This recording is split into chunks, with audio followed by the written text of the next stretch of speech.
Emma Matthews squinted against the morning sun as she climbed out of her battered pickup truck. The county fairgrounds parking lot was already filling up, dust swirling in golden clouds as vehicles jostled for spots. She paused, taking in the scene, the faded red auction barn standing tall against the clear blue sky, flags fluttering in the breeze, and the distant sounds of horses nickering in temporary stalls. Her heart thumped with anticipation and dread. This was her last chance. The bank wouldn't extend her deadline again. The past 3 years had been a slow, painful slide into financial ruin for Whispering Pines Stables. First came the pandemic, then the rising costs, and finally the death of her father, the only other trainer who had truly understood horses like she did. Now, at 34, Emma faced the very real possibility of losing everything her family had built over 3 generations. She needed a miracle. She needed a horse that could turn her fortunes around.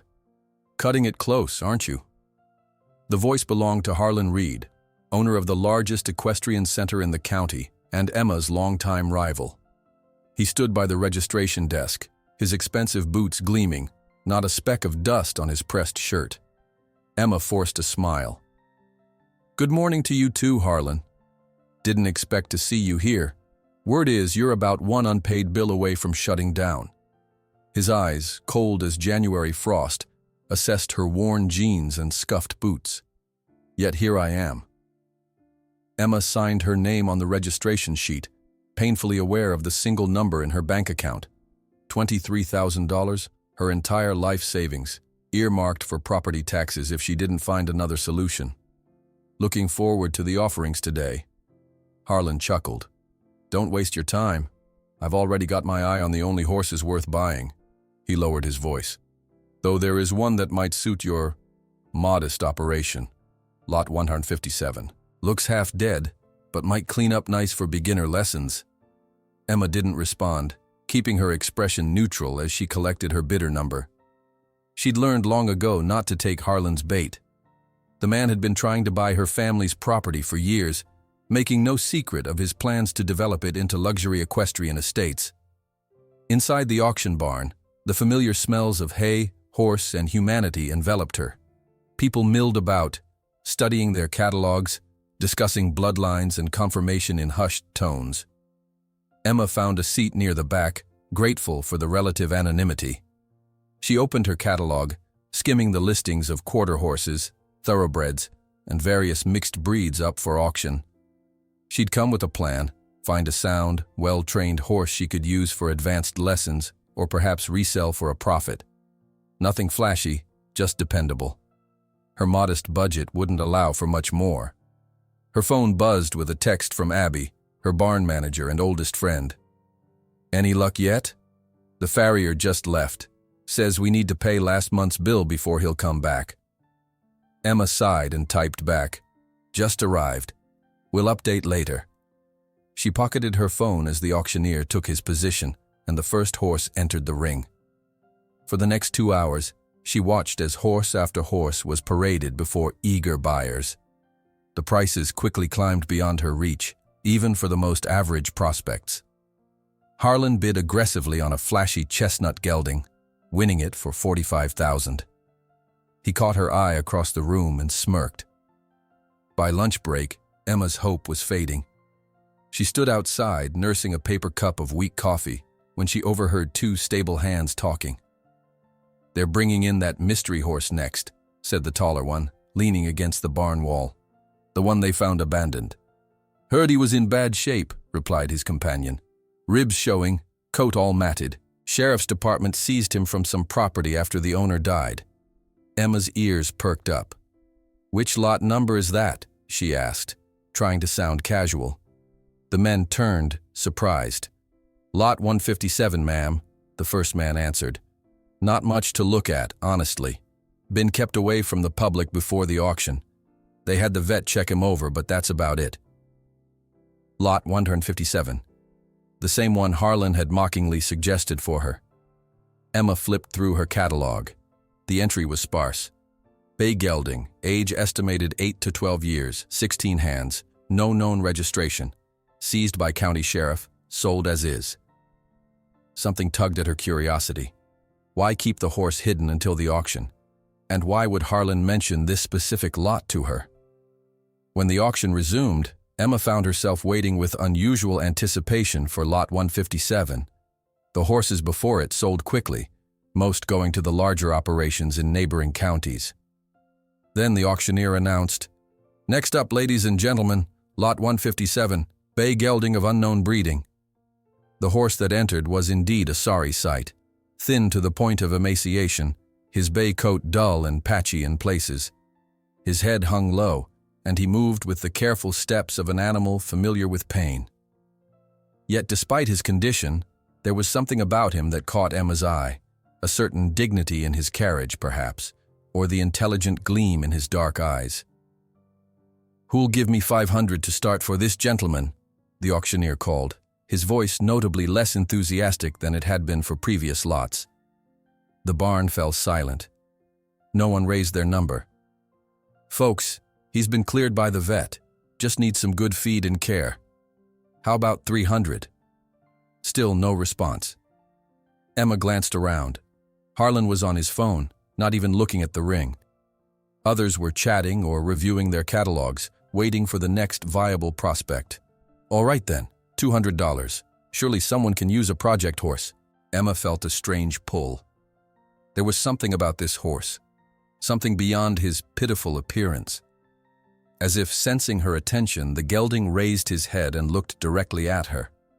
In that moment, she saw a flash of something in his eyes.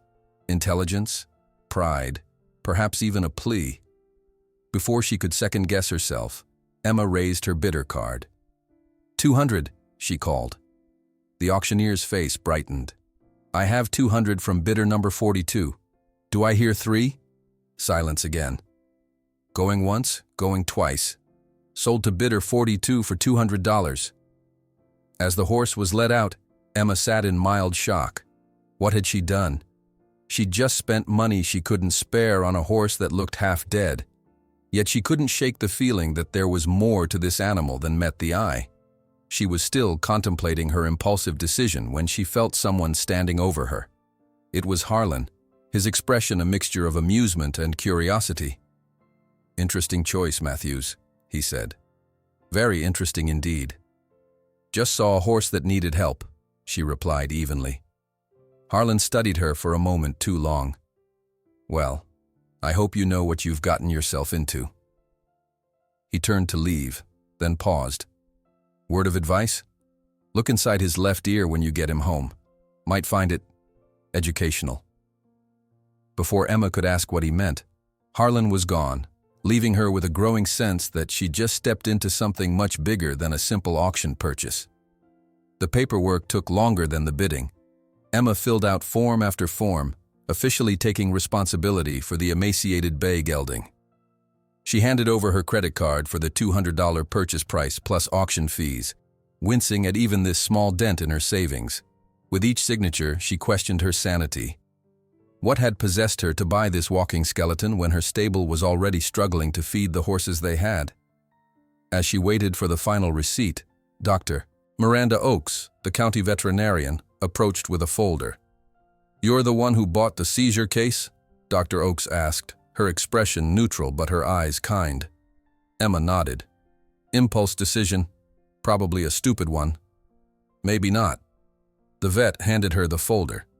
"Here's his medical report. He was in terrible shape when they found him.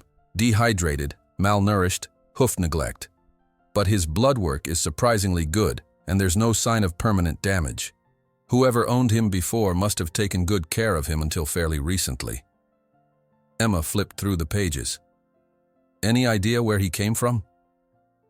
Dr. Oakes shook her head. "The sheriff found him locked in a barn on Old Man Caldwell's property after Caldwell passed. No papers, no identification. Neighbors said they never even knew Caldwell had a horse."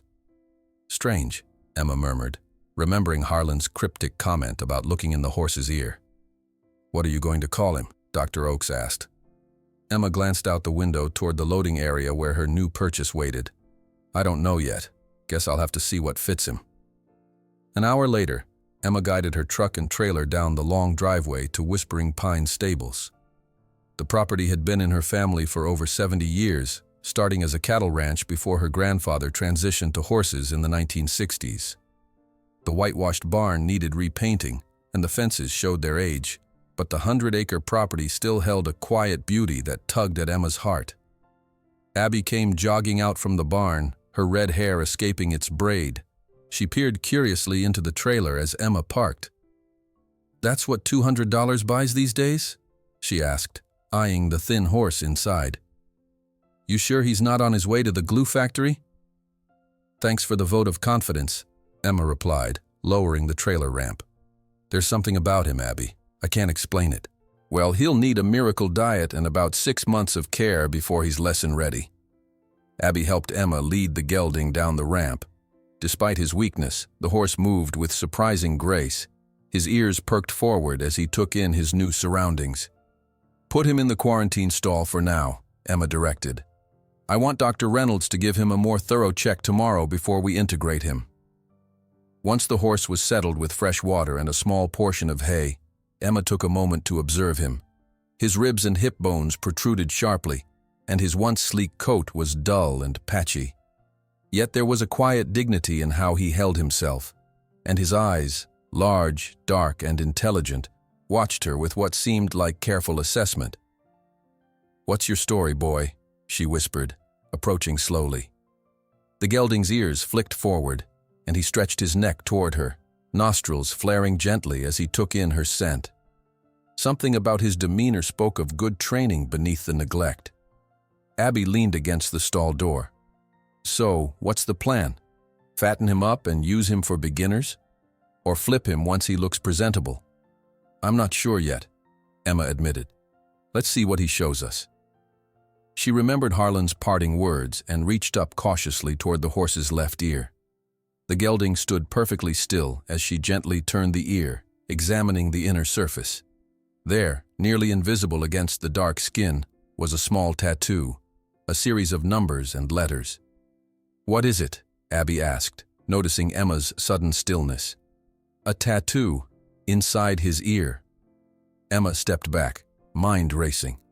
Thoroughbreds get lip tattoos for racing, but I've never seen an ear tattoo like this. Maybe he's from another country. Some European warmbloods get ear tattoos. Emma snapped a photo with her phone. "I'll look it up. For now, let's call him Mystery." That evening, after finishing barn chores, Emma sat at her kitchen table researching ear tattoos in horses. Her small farmhouse, once her parents' home, was quiet except for the ticking of the grandfather clock and the occasional creak of the old structure settling. Outside, a spring storm was building, thunder rumbling in the distance. She found nothing conclusive about the specific format of Mystery's tattoo. It didn't match racing registries, breed association formats, or even livestock identification systems she could find. Growing frustrated, she was about to give up when her phone rang. The caller ID showed Tyler Brennan, her former classmate who now worked as a reporter for the local newspaper. They'd dated briefly in high school, and though that was long over, they'd maintained a casual friendship. "Hey Tyler, what's up?" "Emma, heard you made an interesting purchase at the auction today." She frowned. News traveled fast in small towns, but this was quick even by local standards. Word gets around, especially when Harlan Reed is the one spreading it. He called the paper, suggested we might want to do a story on the desperate last gasp of a failing business. His words, not mine. Emma's grip tightened on her phone. "That son of a—" "Exactly," Tyler cut in. "I told him we don't take story ideas from people with obvious conflicts of interest. But it got me curious. What did you buy that's got Harlan so worked up?" She hesitated, then decided Tyler might actually be helpful. "A bay gelding severely neglected, found on old man Caldwell's property after he died. No papers, no history, just a strange tattoo inside his ear." There was a pause on the line. "Wait, did you say Caldwell? Harold Caldwell?" "I guess so. The old recluse out on County Road 8. Emma, this is weird. I covered Caldwell's death for the paper. The guy was a complete hermit, lived off his pension. The sheriff's department found over $200,000 in cash hidden in his house, plus some valuable antiques. They've been trying to locate next of kin. Emma straightened in her chair. And no one knew he had a horse? Not according to my sources. The property was a mess, house falling apart, yard overgrown. Not the kind of place you'd expect to find a horse. Especially not... Tyler trailed off. Not what? Probably nothing. Just remembered something odd in the report. Look, can I come see this horse tomorrow? Maybe take a few photos. Sure, but why? I'll explain tomorrow. Around 10? After they hung up, Emma couldn't shake the feeling that she'd stumbled into something significant. She returned to her research with renewed determination, this time searching for any news about Harold Caldwell. Most articles were brief mentions of his death, described as natural causes for a man in his late 70s.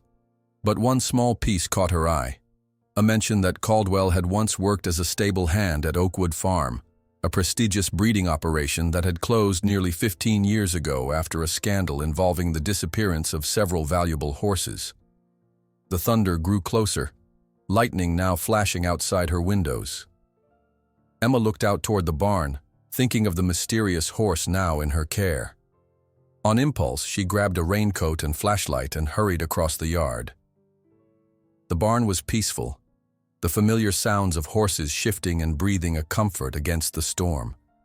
Mystery was standing alert in his stall, ears pricked toward her as if he'd been expecting her return. "You're quite the enigma," she told him, offering a small piece of carrot from her pocket. He took it delicately, his whiskers tickling her palm.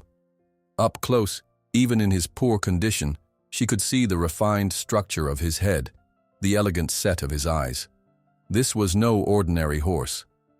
Emma ran her hand along his neck, feeling the prominent bones beneath his rough coat. As the storm crashed outside, she made a silent promise to this animal. She would uncover his secrets, restore him to health, and perhaps, in saving him, find a way to save her stable too. What she couldn't know was how dangerous that promise would prove to be, or how many lives had already been affected by the quiet bay horse with the mysterious tattoo. The storm intensified, rain lashing against the barn roof as Emma returned to her house, unaware that a car had slowed on the road outside her property, its driver watching through the darkness with intense interest. Inside that vehicle, a cell phone glowed as a message was sent. Confirmed. The horse is at Whispering Pines. Morning arrived with lingering puddles and a freshly washed sky. Emma woke before her alarm, her mind still churning with questions about mystery. She dressed quickly and headed to the barn, eager to check on him after the storm. The gelding was awake, standing quietly in his stall.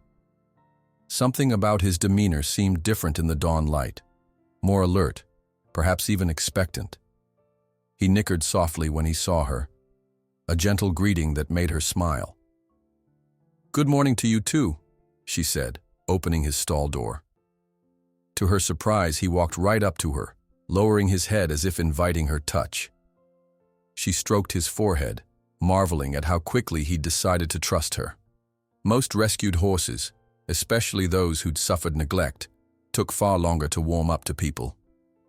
"You've been someone's beloved horse before, haven't you?" she murmured. She gave him a small breakfast. The vet had warned against overfeeding too quickly, and then led him out to a small paddock for some fresh air.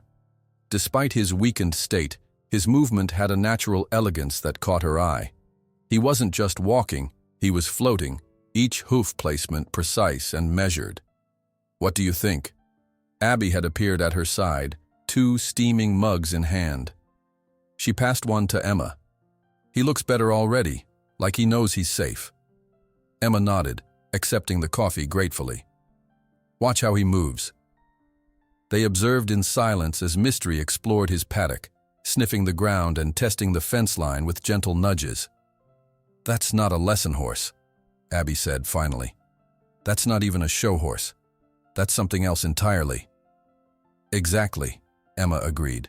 "His conformation, his way of going, despite everything, you can see quality." The sound of tires on gravel interrupted their conversation. A blue sedan pulled up, and Tyler stepped out, camera hanging around his neck. He waved and approached the paddock fence. "That's him?" Tyler asked. eyes widening slightly as he took in the emaciated horse. "He's in rough shape." "You should have seen him yesterday," Emma replied. "So what's this all about, Tyler? You sounded strange on the phone." Tyler glanced around, then lowered his voice. "Remember I mentioned Caldwell worked at Oakwood Farm years ago? Well, I did some digging last night. 15 years ago, Oakwood was one of the top dressage breeding farms in the country. They specialized in importing European bloodlines." "I remember," Emma said. "They had that famous stallion. What was his name? Midnight something." "Midnight Phantom," Tyler confirmed. "German Hanoverian, black as coal, supposed to be worth millions. He disappeared during a stable fire, along with 2 other valuable horses. The owner, Victor Hargrove, collected the insurance money, but there were rumors the fire was staged." Abby frowned. "What does this have to do with our mystery horse?" Tyler pointed to the gelding. "That fire happened 15 years ago. Harold Caldwell quit working at Oakwood the same week, and according to my research, Midnight Phantom had a very distinctive marking, a small white diamond on his forehead, just visible beneath his forelock." Almost in unison, the 3 of them turned to look at Mystery, who had approached the fence. His dull bay coat showed no hint of the black color Tyler described, but when Emma gently lifted his forelock, there it was, a perfect diamond of white hairs, about the size of a quarter. "That doesn't mean anything," Abby said cautiously. "Lots of horses have facial markings." "True," Tyler acknowledged. But Midnight Phantom also had another identifying feature, a small tattoo inside his left ear, placed there by his breeder in Germany before he was imported. Emma's pulse quickened. "The tattoo doesn't prove he's this Midnight Phantom horse either. He can't be. That was a black stallion. This is a bay gelding."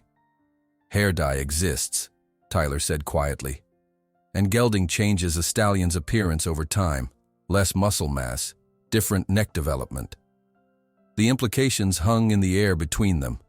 If Tyler's wild theory was correct, someone had gone to extraordinary lengths to hide a valuable horse. "This is crazy," Emma said finally. "You're suggesting Harold Caldwell, a stable hand, somehow stole $1 million stallion, altered its appearance, and kept it hidden for 15 years? Tyler shrugged. "The alternative is that your rescue horse just happens to have the same rare marking and ear tattoo as a famous missing stallion. Which seems crazier to you?" Before Emma could answer, the sound of another vehicle drew their attention. Dr. Reynolds's truck was coming up the driveway for Mystery's scheduled examination. "Let's keep this between us for now," Emma said quickly. "I want the vet's opinion without any preconceptions." Dr. Reynolds was a practical woman in her 50s who had cared for Emma's horses since she was a child. She examined Mystery thoroughly, checking his teeth, joints, and overall condition while making notes on her tablet. "Well, he's malnourished and needs dental work, but his underlying health is remarkably good," she concluded. "I'd estimate he's around 17 years old." Emma exchanged glances with Tyler. Midnight Phantom would be 18 this year. "What about his color?" Emma asked casually. "He's a bay, right?" Dr. Reynolds frowned slightly, running her hand along the horse's neck. "Yes, though it's a bit uneven. Could be sun fading or nutritional issues causing the patchiness." "And what about this?" Emma lifted Mystery's forelock to reveal the diamond marking. "Interesting," the vet said. "Not uncommon, but a nicely defined shape. Once he's in better condition, his coat will probably show it more clearly." Emma hesitated, then decided to take a risk. "One more thing. I noticed a tattoo inside his left ear. Is that normal?" Dr. Reynolds examined the ear. This isn't a standard American identifier. European, maybe. Could indicate he was imported at some point." She looked at Emma curiously. "Why all the questions about his identification? Planning to track down his history?" "Just curious," Emma replied, trying to sound casual. "He seems well trained despite his condition."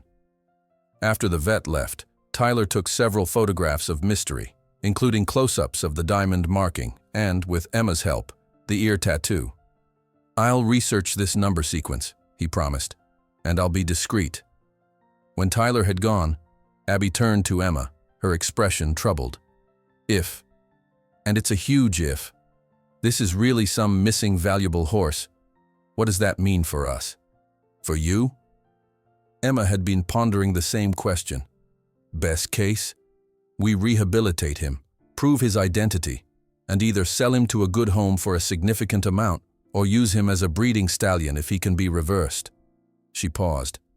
Worst case, someone comes claiming ownership, and we're caught in the middle of a legal battle. Or worse, Abby added quietly. If someone went to all this trouble to hide him, they might not want him found. The implication sent a chill through Emma.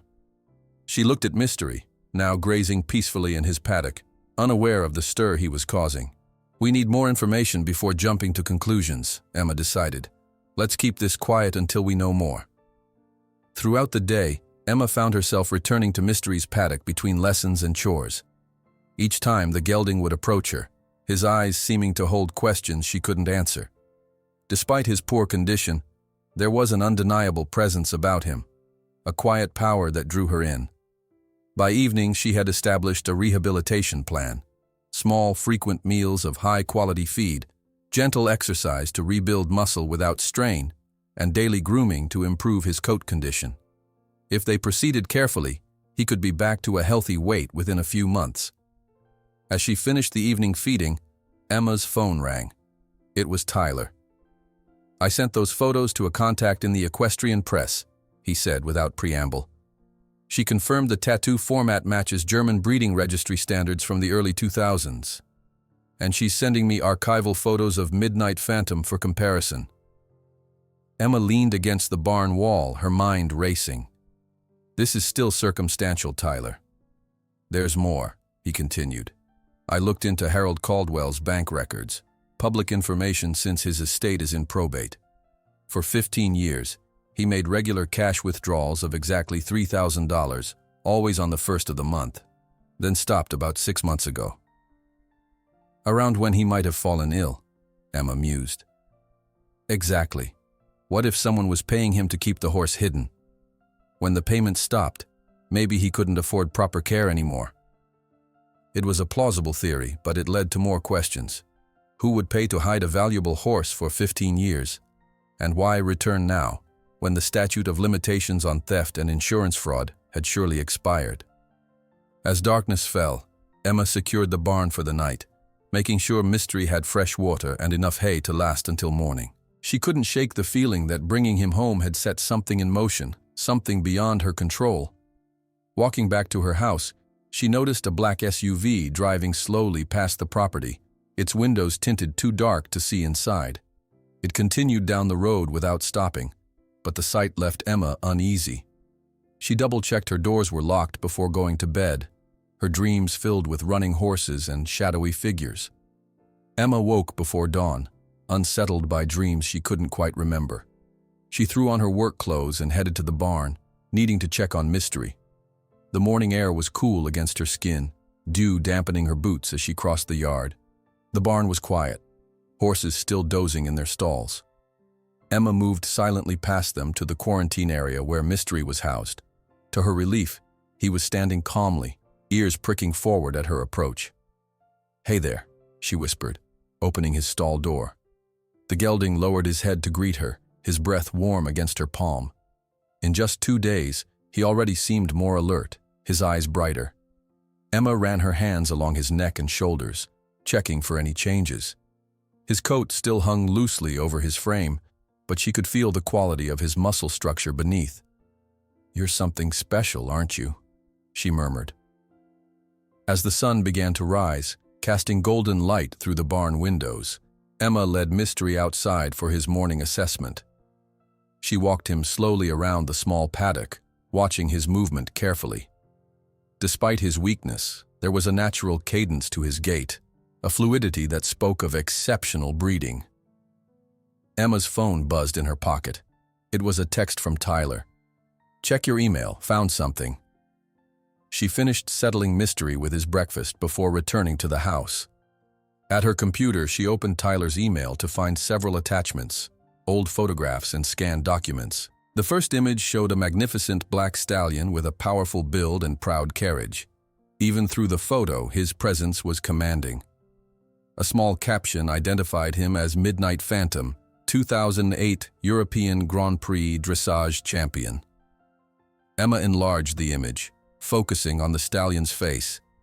There, beneath a luxurious forelock, was a diamond-shaped white mark identical to Mystery's. The next attachment was a scanned registry document showing Midnight Phantom's lineage, import certification, and identifying marks, including specific mention of the diamond marking and ear tattoo. The number sequence matched what she'd found on Mystery exactly. The final attachment was a newspaper clipping from 15 years ago reporting the stable fire at Oakwood Farm. The article mentioned 3 horses lost, Midnight Phantom and 2 broodmares, with a total insurance payout of over $3 million. The investigation had ruled the fire accidental, sparked by faulty wiring. Emma sat back, her mind racing. The evidence was becoming harder to dismiss. Could her rescue horse really be the missing Midnight Phantom? She was still pondering this when Abby arrived for morning chores. Emma showed her Tyler's email. "This is insane," Abby said, staring at the photo of the black stallion. "But look at the bone structure, the eye, the way the ears are set. It could be the same horse." "If it is," Emma replied, "someone went to extraordinary lengths to hide him, dyeing his coat, gelding him, keeping him secluded for 15 years. "But why?" Abby asked. "Even for insurance fraud, that's extreme. Why not just sell him overseas?" "I don't know," Emma admitted. "But I'm starting to think Harlan knows something. He specifically pointed out this horse to me at the auction, told me to check his ear." "You think Harlan is involved?" "I don't know what to think. But I'm going to find out more about that fire and who stood to gain from it." They returned to the barn to continue the morning routine. Emma was showing a new student the basics of grooming when she noticed a sleek black Jaguar pulling into the driveway. Her stomach tightened as Victor Hargrove stepped out. Even in his 70s, Hargrove cut an imposing figure, tall, silver-haired, dressed in tailored riding clothes, though he rarely rode anymore. As the former owner of Oakwood Farm and current president of the Regional Equestrian Association, he commanded respect throughout the horse community. "Keep working with Daisy," Emma told her student. "I'll be right back." She walked out to meet Hargrove, conscious of her worn jeans and dusty boots next to his immaculate appearance. "Victor," she greeted him with forced casualness. "This is unexpected." "Emma." His smile didn't reach his eyes. "I heard you picked up a rescue case at the auction. Thought I'd stop by to see if you needed any assistance. Always happy to support local trainers." His concern was transparently false.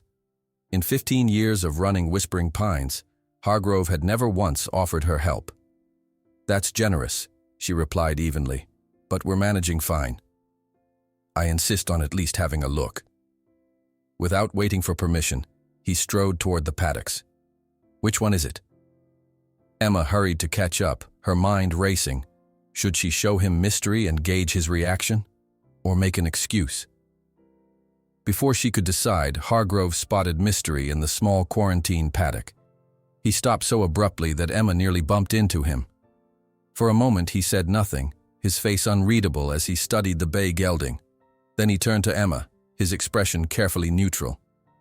"Interesting case, quite undernourished. He's recovering well," Emma said, watching him closely. Hargrove approached the fence. Mystery, who had been grazing peacefully, raised his head and stared at the visitor. The horse's posture changed subtly, ears back, body tense. "May I?" Hargrove asked, indicating he wanted to enter the paddock. "He's still adjusting," Emma said quickly. "Better not to overwhelm him with too many new people." Hargrove nodded, but his eyes never left the horse. "Wise precaution. Where did you say he came from?" "I didn't," Emma replied. "He was a sheriff's seizure, found abandoned." "Ah." Hargrove's tone was light, but Emma caught the tightening of his jaw. "Well, he appears to have good bone structure under all that neglect. Might clean up into something decent." He reached into his pocket and withdrew a business card, handing it to Emma. "If you decide he's too much of a project, I'd be interested in taking him off your hands." I run a retirement sanctuary for horses these days. He'd have a good home. Emma accepted the card mechanically. I'll keep that in mind. After Hargrove left, Emma stood by Mystery's paddock, troubled by the encounter. The horse had visibly relaxed once Hargrove was gone, returning to his grazing with a soft exhale. You recognized him, didn't you? She whispered. Her phone rang. Tyler again.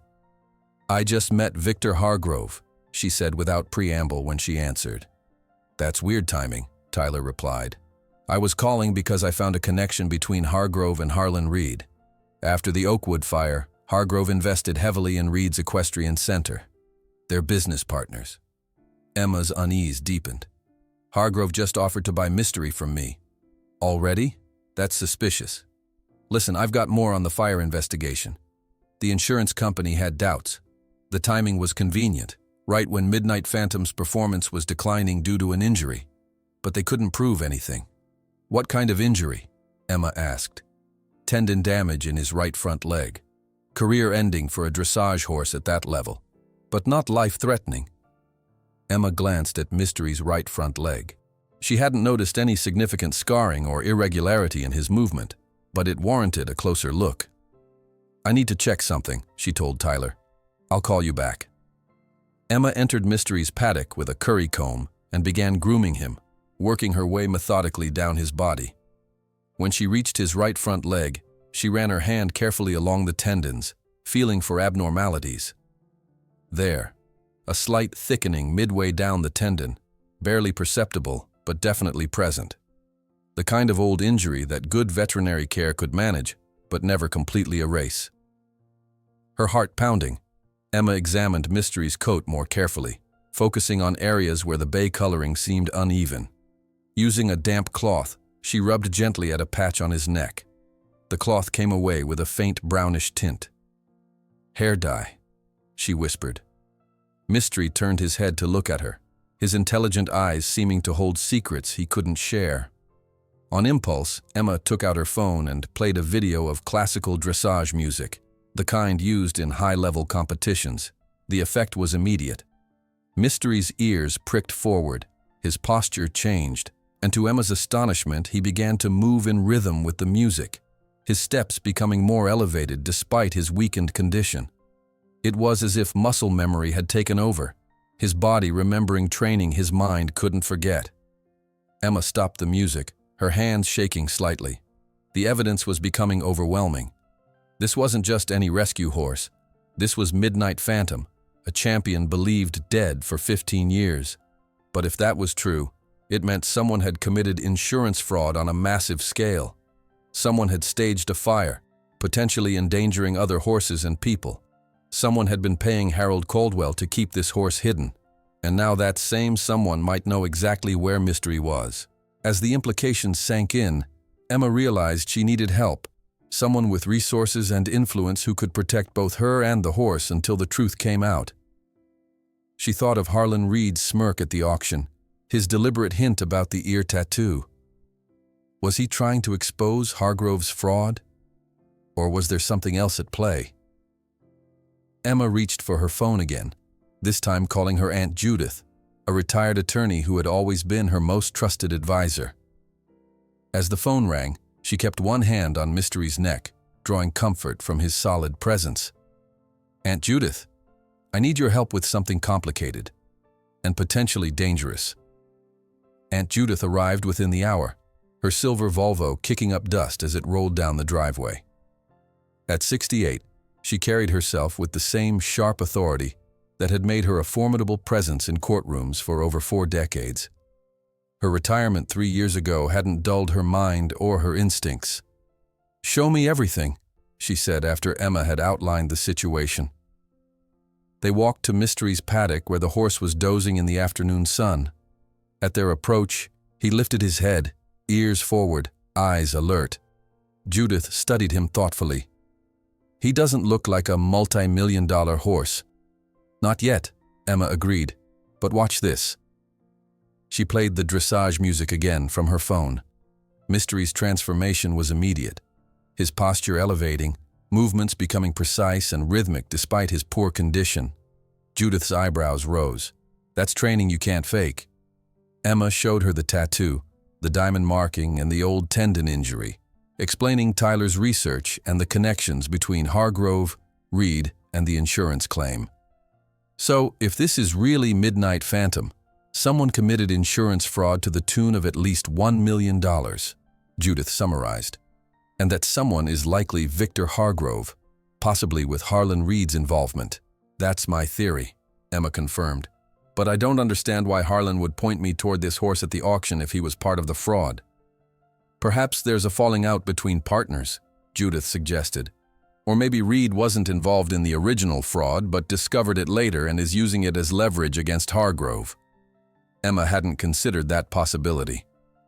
What should I do? Go to the police? Judith shook her head. Not yet. This is all circumstantial. We need more evidence connecting Hargrove directly to the horse's disappearance and to Harold Caldwell. And in the meantime? In the meantime, Judith said firmly, you document everything. Take photographs, record videos of his responses to dressage cues, get DNA testing if possible. And most importantly, protect yourself and this horse. If our suspicions are correct, there's a lot at stake for the people involved. Emma nodded, her concern growing. Victor Hargrove already offered to buy him. Seemed very interested for someone looking at what appears to be just a neglected gelding. Decline any offers, Judith advised, but do it politely. Don't give him reason to suspect you know anything. After Judith left, promising to look into the legal aspects of the insurance claim, Emma set up a camera in Mystery's stall. If anyone tried to access him at night, she wanted evidence. As evening approached, she received another call from Tyler. I found Harold Caldwell's nephew, he said excitedly. Guy named Mike Caldwell who lives about 30 miles north. He's been trying to claim his uncle's estate but didn't know about the horse. Says he's coming to visit you tomorrow.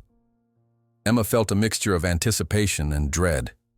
Did you tell him our suspicions? No, just that you bought a horse that was found on his uncle's property. Thought it would be better to feel him out in person. Good thinking. What time should I expect him? Around noon. And Emma, I also pulled some old employment records from Oakwood Farm. Guess who worked there as a stable hand at the same time as Harold Caldwell? Emma's pulse quickened. Who? Harlan Reed. Before he had his own place. The plot thickens, right? After hanging up, Emma completed her evening barn chores with heightened awareness, checking that all gates and doors were securely locked. She couldn't shake the feeling of being watched, though a careful scan of the property revealed nothing unusual. Inside the house, she spread her findings across the kitchen table. Photos of Midnight Phantom in his prime, the scan of his registry papers, the newspaper article about the fire, and her own photos of Mystery showing the diamond marking and ear tattoo. Side by side, the evidence was compelling. She turned to her computer, searching for more information about Midnight Phantom's competition history. Videos showed a magnificent black stallion performing intricate dressage movements with power and precision. Even accounting for the dramatic difference in physical condition, the similarity in movement and expression between the champion stallion and her rescue horse was striking. A knock at her door startled her. It was nearly 9 p.m., too late for casual visitors. Emma peered through the peephole to see Harlan Reed standing on her porch, his expression unreadable in the dim light. She hesitated, then opened the door, leaving the security chain in place. Harlan, it's late. We need to talk, Emma. His tone was urgent. About the horse you bought. What about him? Not through the door. This is important. Emma considered her options. Harlan was a potential threat, but he'd also been the one to direct her attention to Mystery's ear tattoo. She needed to know his role in all this. Wait on the porch. I'll get my coat. She quickly gathered the papers from her table and locked them in a drawer, then grabbed her phone and jacket. As she stepped outside, she pressed the record button on her phone's voice memo app, slipping it into her pocket. Harlan stood by the porch railing, looking out toward the barn. Hargrove came to see you today. It wasn't a question. Emma crossed her arms. News travels fast. He offered to buy your rescue horse. He did. Harlan turned to face her, his expression grave. Don't sell to him, Emma, whatever he offers. Why would you care who I sell to? He sighed, running a hand through his hair. Because that horse isn't what you think it is, and Hargrove isn't who you think he is either. Then who is he? And what is my horse? Emma challenged, watching him carefully. Harlan glanced around as if checking for eavesdroppers. That gelding you bought? Take a good look at his coat in bright sunlight. Wash him with a clarifying shampoo. You'll find he's not naturally bay. You're suggesting he's been dyed, Emma said, keeping her voice neutral. Why would someone do that? To hide a valuable horse, obviously. Harlan's tone sharpened. Don't play dumb, Emma. You checked his ear like I told you to. You know there's something unusual about him. What I don't understand is why you pointed him out to me in the first place. If you knew he was valuable, why didn't you buy him yourself? Harlan's mouth twisted. Because I'm being watched. Hargrove would have been suspicious if I'd shown interest. So you used me, Emma concluded. Why? He hesitated, then said, because I needed someone trustworthy to keep the horse safe until I can prove what Hargrove did. And what exactly did he do? Insurance fraud, for starters. That horse is Midnight Phantom. Hargrove faked his death in the fire 15 years ago when the stallion's career was ending due to injury. Collected the insurance, then had the horse hidden away. If you know all this, why haven't you gone to the authorities? Because I don't have proof that would stand up in court. And because... He stopped abruptly. Because you were involved, Emma finished for him. Harlan's expression hardened. I didn't know about the plan until after the fire. By then it was too late to come forward without implicating myself. Hargrove made me a partner in his new ventures in exchange for my silence. So why turn on him now after 15 years? Because the statute of limitations on the insurance fraud has expired. I can't be prosecuted anymore. And because I'm sick of being under his thumb. Harlan's voice was bitter. Hargrove has been using what he knows about me to control my business decisions for years. Emma studied him, trying to determine if he was telling the truth. What do you want from me? Keep the horse safe. Help me prove his identity. Once we have solid evidence, we can expose Hargrove without risking prosecution ourselves. And then what? You take the horse? Harlan laughed without humor. I don't want him. He's nearly 18 and was gelded years ago. His value now is primarily symbolic, proof of Hargrove's corruption. After the truth comes out, he's yours to keep or sell as you see fit. Emma wasn't convinced. Why should I trust you? Because I could have bought that horse through a proxy if I wanted him. Instead, I made sure he went to someone who would care for him properly. He paused. And because Hargrove is desperate to get him back. He'll try again, and next time he might not be so polite. A chill ran down Emma's spine. Are you saying he's dangerous? I'm saying he has millions of reasons to want this situation contained. The insurance fraud may be past prosecution, but the scandal would ruin him. And there might be other crimes with longer statutes of limitations. Tax evasion, for instance. Harlan stepped closer, his voice dropping. Be careful, Emma. Document everything about that horse. Get witnesses. And don't let him out of your sight. With that warning, he descended the porch steps and walked to his truck. Before getting in, he turned back. Check your security system, and maybe invest in some cameras for the barn. After he left, Emma remained on the porch, her thoughts in turmoil. Harlan's story aligned with what she'd discovered, but that didn't mean she trusted him. He'd admitted to keeping Hargrove's secret for years, only turning on him when it was safe to do so. She returned inside and retrieved her phone, stopping the recording. Then she called Aunt Judith, relating the conversation in detail. He's telling at least part of the truth, Judith said after listening. But be wary. His motives may not be as noble as he claims. What should I do now? Proceed as planned. Meet with Caldwell's nephew tomorrow. Keep documenting the horse's condition and any evidence of his true identity. Judith paused. And Emma? Consider moving Mystery to a more secure location, at least temporarily. If both Hargrove and Reed know where he is, you're in a vulnerable position. After hanging up, Emma checked all her doors and windows, then went to bed with a baseball bat nearby. Despite her exhaustion, sleep was elusive. Her mind kept returning to mystery, to Midnight Phantom, and the web of deceit that surrounded him. Somewhere in the darkness, she heard the distant sound of a vehicle on the road, slowing as it passed her property before continuing on. Emma lay still, listening, until the sound faded into the night. Emma rose before dawn, her sleep fragmented by concerns for Mystery's safety. The first thing she did was check the security camera feed on her phone. To her relief, the barn remained undisturbed through the night. She dressed quickly and made her way to the stables, the cool morning air a welcome relief after her restless night. The horses greeted her with soft nickering, a comforting normality amid the growing tension.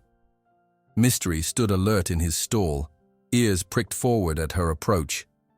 Even in his weakened state, there was a regal quality to his bearing that Emma couldn't ignore. Whether or not he was truly the famous Midnight Phantom, this horse had once been something extraordinary. "We're going to figure this out," she promised him, running a hand along his neck. After feeding the horses, Emma met with Abby to explain the latest developments, including her conversation with Harlan Reed. "You don't actually believe him, do you?" Abby asked, incredulous. "The man's been trying to run you out of business for years." "I don't trust him," Emma clarified, "but his story fits the facts, and he seemed genuinely concerned about Hargrove's intentions." They were interrupted by the arrival of Dr. Reynolds, who had agreed to perform a more thorough examination of Mystery now that he'd had a few days to settle in. "Let's see how our patient is doing," the vet said cheerfully, unaware of the controversy surrounding her charge. Emma and Abby watched as Dr. Reynolds conducted a comprehensive exam, checking Mystery's vitals, joints, and muscle condition. The horse stood patiently, allowing the examination with the calm demeanor of one accustomed to handling. "His underlying health is remarkably good," Dr. Reynolds concluded. "The malnutrition is recent, I'd say 6 months or less. Before that, he was well cared for." "What about his age?" Emma asked. The vet checked the horse's teeth. "I'd estimate about 17 or 18 years, and he's been gelded, though not recently. The scar tissue is well established." "Can you tell if he was originally a darker color?" Emma ventured. Dr. Reynolds frowned, running her hand along Mystery's coat. "There is some unevenness in the coloration. Could be nutritional, but—" She peered closer at the hair along his mane. "Actually, this does look like it might have been treated with something. See how the roots are coming in darker?" Emma's pulse quickened. "Would you be willing to take hair and blood samples for DNA testing?" "Of course, but that's expensive. What are you looking for?" Emma hesitated, then decided partial honesty was necessary. "I have reason to believe this horse might have been stolen and disguised. I'm trying to confirm his identity." Dr. Reynolds' eyebrows rose, but she asked no further questions as she collected the samples. "I'll send these to the lab today. Results usually take about a week." After the vet left, Emma tried a clarifying shampoo on a small patch of Mystery's coat. The results were subtle but unmistakable. The bay color faded slightly, revealing darker hair beneath. "Hair dye," Abby whispered. So Harlan was telling the truth about that much. Emma nodded grimly. "Let's get some photos of this for documentation." They were finishing when Tyler called to confirm that Mike Caldwell was on his way. "He should be there around noon," Tyler said. "I'm coming too. Found some interesting financial records I want to show you in person." Emma spent the next hour working with Mystery, observing his responses to basic dressage cues. Despite his weakness, his training was evident in the precise way he moved, the immediate response to subtle aids. She recorded video on her phone, capturing moments when his natural talent shone through his diminished condition.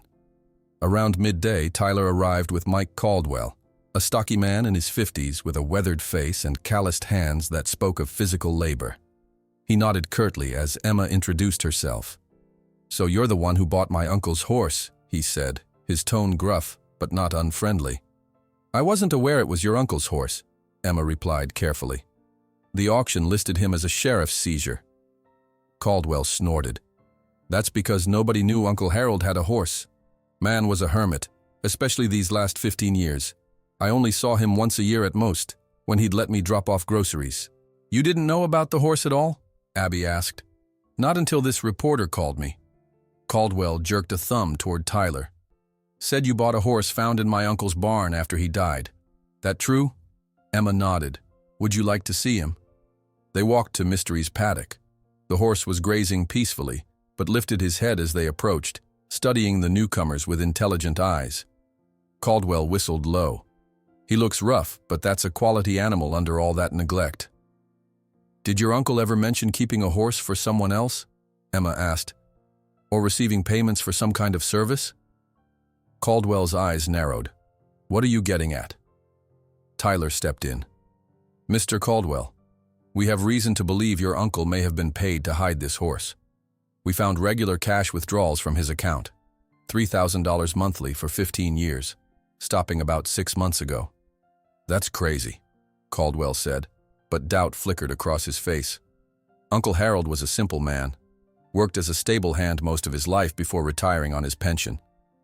At Oakwood Farm, Emma added, under Victor Hargrove. Yeah, that's right. Caldwell turned to study Mystery more carefully. Wait a minute. You're not suggesting this is one of those horses that disappeared in that fire years back? The directness of his question caught Emma off guard. You know about the fire? Sure. Uncle Harold mentioned it once, said it was why he retired. The whole thing shook him up bad. Caldwell's expression darkened. He never believed it was an accident, though he wouldn't say more than that. Emma exchanged glances with Tyler. This was unexpected confirmation. Mr. Caldwell, she said carefully, we believe this horse might be Midnight Phantom, a valuable stallion supposedly killed in that fire. Someone dyed his coat and had him gelded to disguise him. Caldwell stared at Mystery, then back at Emma. That's a hell of an accusation. You have proof? We're gathering it, Tyler said. The ear tattoo, the distinctive marking, his response to dressage cues, it all points to this being Midnight Phantom. And you think my uncle was involved in some kind of fraud? Caldwell's tone hardened. We think he might have been paid to keep the horse hidden, Emma clarified. Whether he knew the full circumstances is unclear. Caldwell was silent for a long moment, his gaze fixed on Mystery. Finally, he sighed. Uncle Harold always did have more money than his pension should have allowed. Never wanted to talk about it, said it was just good investing. He turned to Emma. Look, I don't know if this is that missing horse or not, but I do know my uncle wasn't a criminal.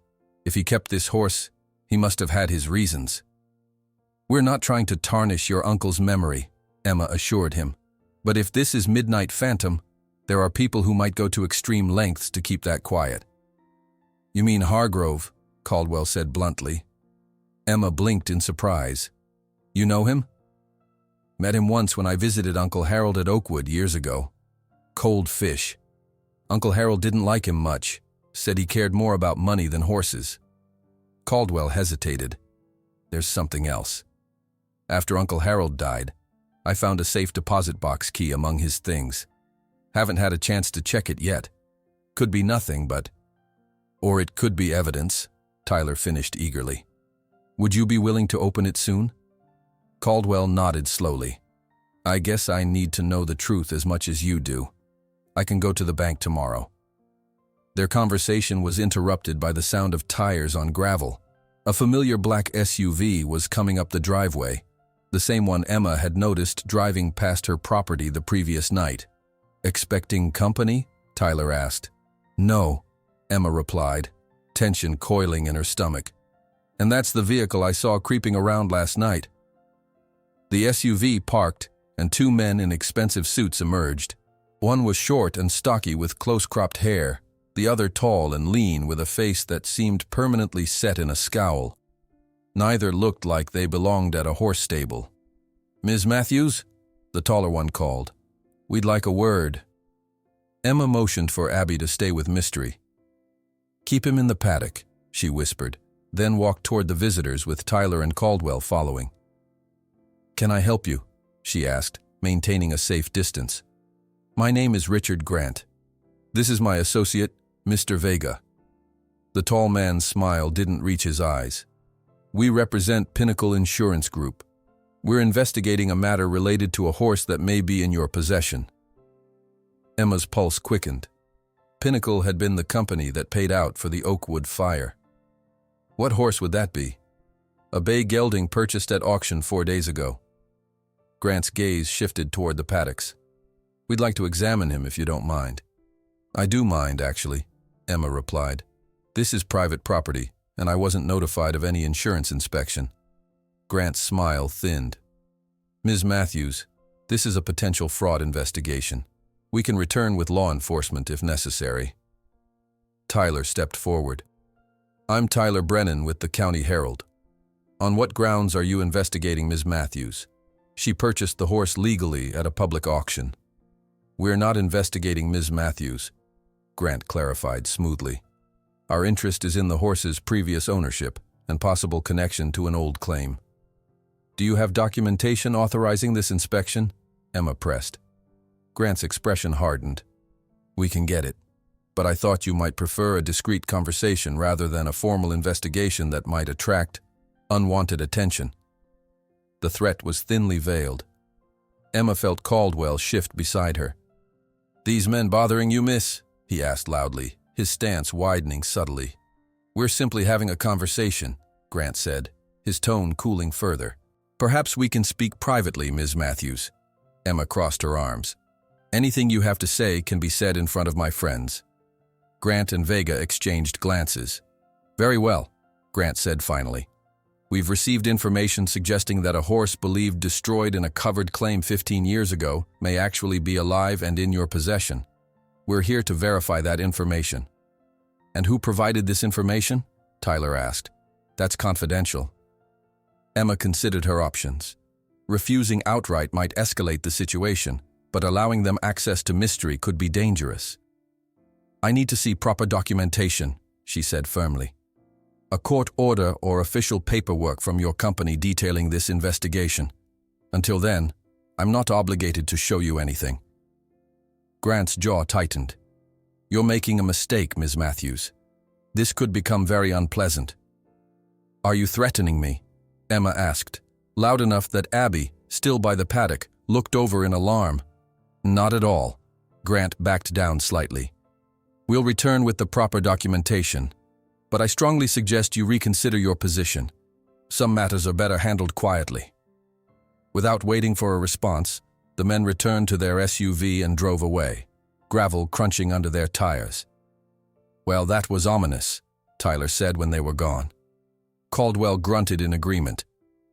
Those weren't regular insurance investigators. Trust me, I've dealt with plenty after storm damage to my place. Emma stared after the departing vehicle, a cold knot forming in her stomach. They're not going to stop, she murmured. We need to move Mystery somewhere safe, tonight. The rest of the afternoon passed in a blur of hurried preparations. Emma called Aunt Judith, explaining about the insurance investigators and their thinly veiled threats. Judith immediately offered her own property, a 10-acre hobby farm about 40 miles away, as a safe haven for Mystery. My place has a good barn and secure fencing, Judith said, and no one would think to look for him there.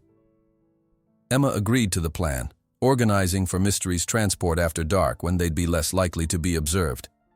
Tyler volunteered to help, and surprisingly, Mike Caldwell insisted on staying as well. Those men rubbed me the wrong way, he explained gruffly. Besides, if this involves my uncle, I want to see it through. As dusk approached, Emma and Abby prepared Mystery for travel, giving him a light grooming and checking his legs for any swelling after his increased activity. The horse seemed to sense something was happening, his ears constantly moving, alert to every sound.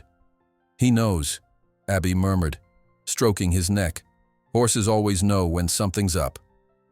Emma nodded, wondering not for the first time what this horse had experienced in his long hidden life. How much did he remember of his days as a champion? Did he miss the spotlight, the excitement of competition, or had he found peace in his secluded existence with Harold Caldwell? Tyler arrived with his old Ford Explorer, pulling a borrowed 2-horse trailer. Not the fanciest ride, he apologized, but less conspicuous than your rig. They worked efficiently in the gathering darkness, loading Mystery's medications, feed, and basic equipment. The horse loaded into the trailer calmly, another sign of his extensive training and handling. "I'll drive," Tyler offered. "My car is less recognizable, and I can take back roads to Judith's place." Emma hesitated, torn between going with Mystery and staying to maintain appearances at the farm. "If anyone's watching, they'll notice if I leave with the horse." "I'll go," Abby volunteered. "I know how to take care of him, and you're needed here to run interference if those insurance goons come back." It was the logical choice, though Emma hated to be separated from Mystery. "Call me the moment you arrive," she insisted, handing Abby an emergency kit with additional medications and bandages. As the trailer pulled away, lights off until they reached the main road, Emma felt a pang of anxiety. She turned to Caldwell, who had watched the proceedings with quiet attention. "Thank you for staying," she said. "You didn't have to get involved in this." He shrugged. "My uncle kept that horse for 15 years. Must have had his reasons." His weather-lined face softened slightly. He wasn't much for talking, but he loved animals, treated them better than most people. They walked back to the house, where Emma made coffee while they waited for confirmation of Mystery's safe arrival. Caldwell examined the documents and photographs spread across her kitchen table. "That sure looks like the same horse," he remarked, comparing the old photo of Midnight Phantom with Emma's pictures of Mystery. "Same eye, same expression. Uncle Harold always said you could tell a horse's character by its eye." "Did he ever mention anything about Midnight Phantom or the fire at Oakwood?" Emma asked. Caldwell shook his head slowly. "Not specifically. But he did say once that his boss had done something unforgivable. Said it was why he left, but he couldn't talk about it." He paused, brow furrowing. "Come to think of it, that was around the time he moved to that isolated property and became even more of a recluse. And started receiving the monthly payments," Emma added. "Yeah." Caldwell's expression darkened. If someone was paying him to hide that horse, they must have had serious leverage. Uncle Harold wasn't the type to get mixed up in anything illegal willingly. Emma's phone rang. Abby calling to confirm their arrival at Judith's farm. "Mystery's settled in and comfortable," she reported. "The place is secluded, no neighbors within sight. He seems relaxed, all things considered." Relief washed over Emma. At least for now, Mystery was safe. No sooner had she hung up than headlights swept across the front windows.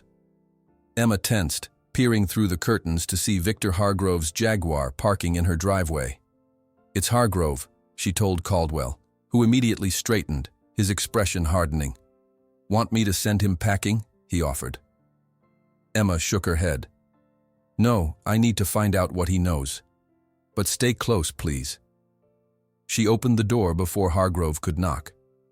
The older man stood on her porch, impeccably dressed despite the late hour, his silver hair gleaming in the porch light. "Ms. Matthews," he greeted her with practiced charm. "I apologize for the late visit, but I've been concerned about your rescue horse. I heard he might be unwell." Emma maintained a neutral expression. "He's fine, thank you. Just needs time and proper care." "Excellent news." Hargrove's smile didn't reach his eyes. "I've been thinking about our conversation yesterday. I'd like to increase my offer for him. Say $20,000, a generous sum for a horse in his condition." Emma felt a chill despite the warm evening. $20,000 for a horse he'd seen only briefly, one that appeared to be a rundown gelding with no papers. "That's very generous," she said carefully. "But he's not for sale." Hargrove's smile tightened. $30,000 then. Final offer. "Mr. Hargrove, I appreciate your interest, but I've grown attached to him. He's staying here." Hargrove's facade of friendliness dropped. "I don't think you understand the situation, Ms. Matthews. That horse doesn't belong in your modest operation. He requires specialized care that you simply cannot provide. With all due respect, I've been rehabilitating rescued horses for years. I know what I'm doing." "Do you?" Hargrove stepped closer, his voice dropping. "Do you really understand what you've gotten yourself into? The complications that could arise?" Before Emma could respond, Caldwell appeared at her side. "Everything all right out here?" Hargrove assessed the newcomer, his expression cooling further. "And you are?" "Mike Caldwell, Harold Caldwell's nephew." He crossed his arms, deliberately intimidating. A flicker of something, alarm, crossed Hargrove's face before his composed mask returned. "I see. Well, Mr. Caldwell, I was just expressing my concern for Ms. Matthews's new acquisition." "Horse seems fine to me," Caldwell replied bluntly. "And Emma here knows what she's doing." Hargrove's jaw tightened. He reached into his jacket pocket and withdrew a business card, offering it to Emma. "When you reconsider, call me directly, day or night." After he left, Emma and Caldwell watched his taillights disappear down the driveway. "He knows something's up," Caldwell observed. "Offering that much money for a rescue case? He's desperate." Emma nodded, turning the card over in her fingers. "The question is, how far will he go to get Mystery back?" Her phone buzzed with a text from Tyler. "Safe deposit box tomorrow, 10 a.m. Caldwell agrees. Meet at First National downtown." Exhaustion suddenly hit Emma like a physical weight.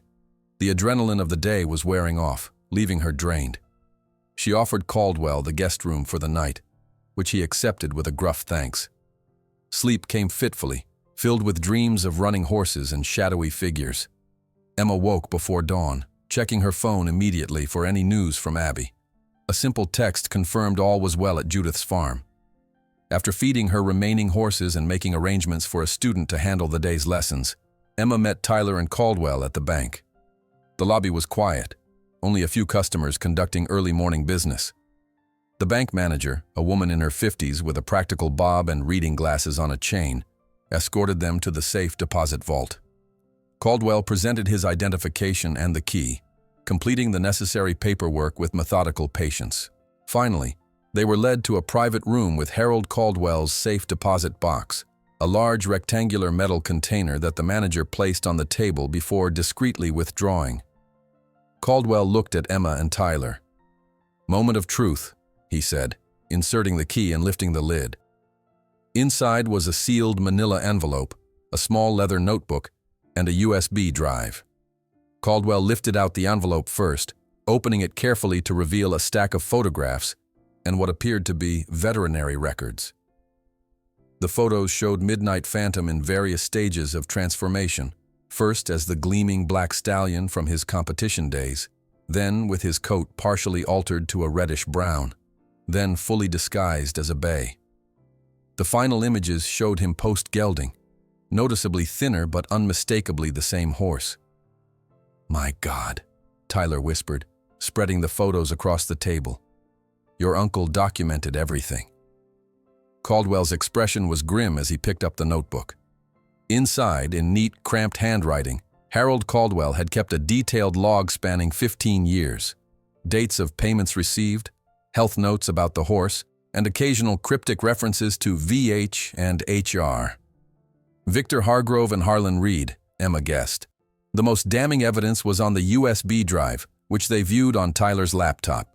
It contained video footage, apparently taken with a hidden camera, of a meeting between Harold Caldwell, Victor Hargrove, and a younger Harlan Reed. The timestamp showed a date 1 week after the Oakwood fire. The audio was poor, but the conversation was clear enough.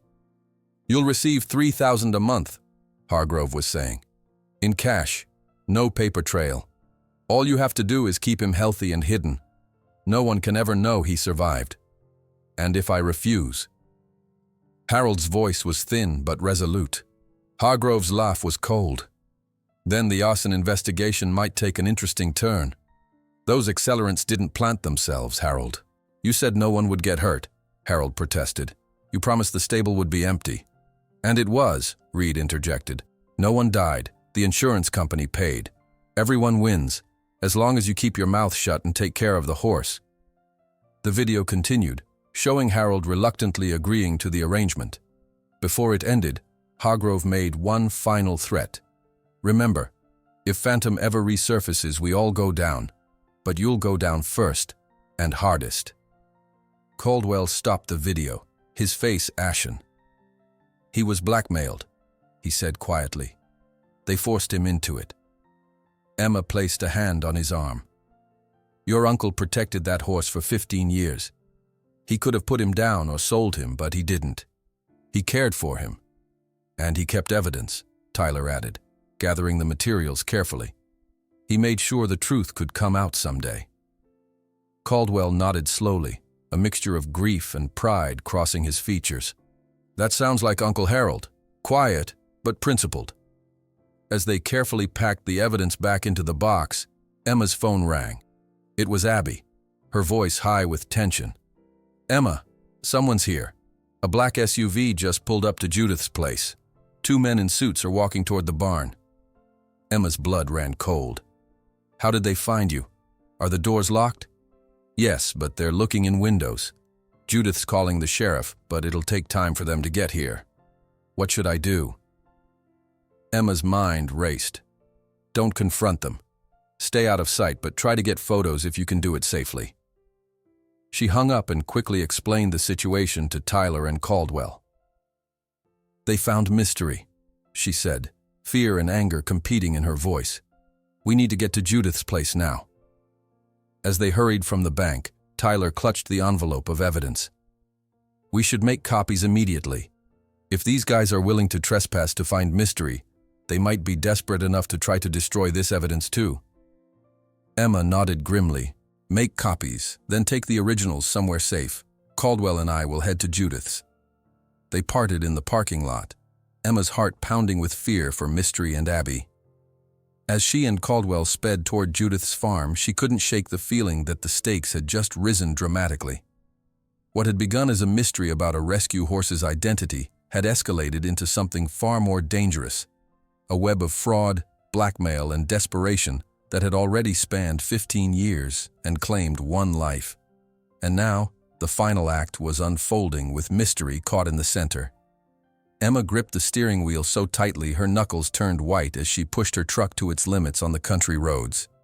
Beside her, Mike Caldwell remained grimly silent, occasionally checking his phone for updates from Tyler.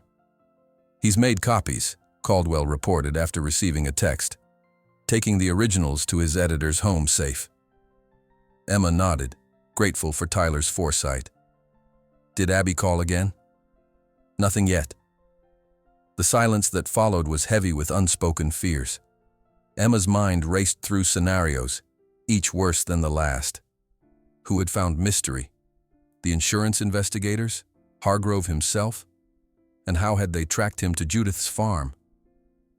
Someone must have followed us last night, she said, voicing her suspicions aloud.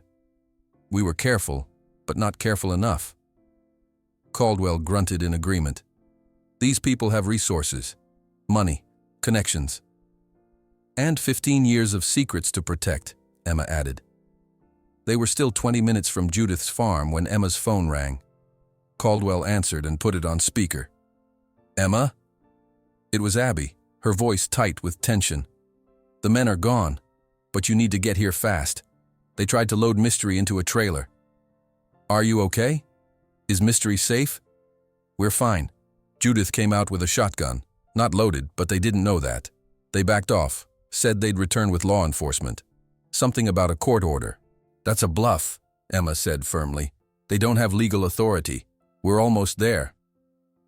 As they approached Judith's property, Emma noticed a police cruiser parked at the entrance to the long driveway. Her stomach tightened with apprehension until she recognized Sheriff Tom Martinez stepping out to greet them.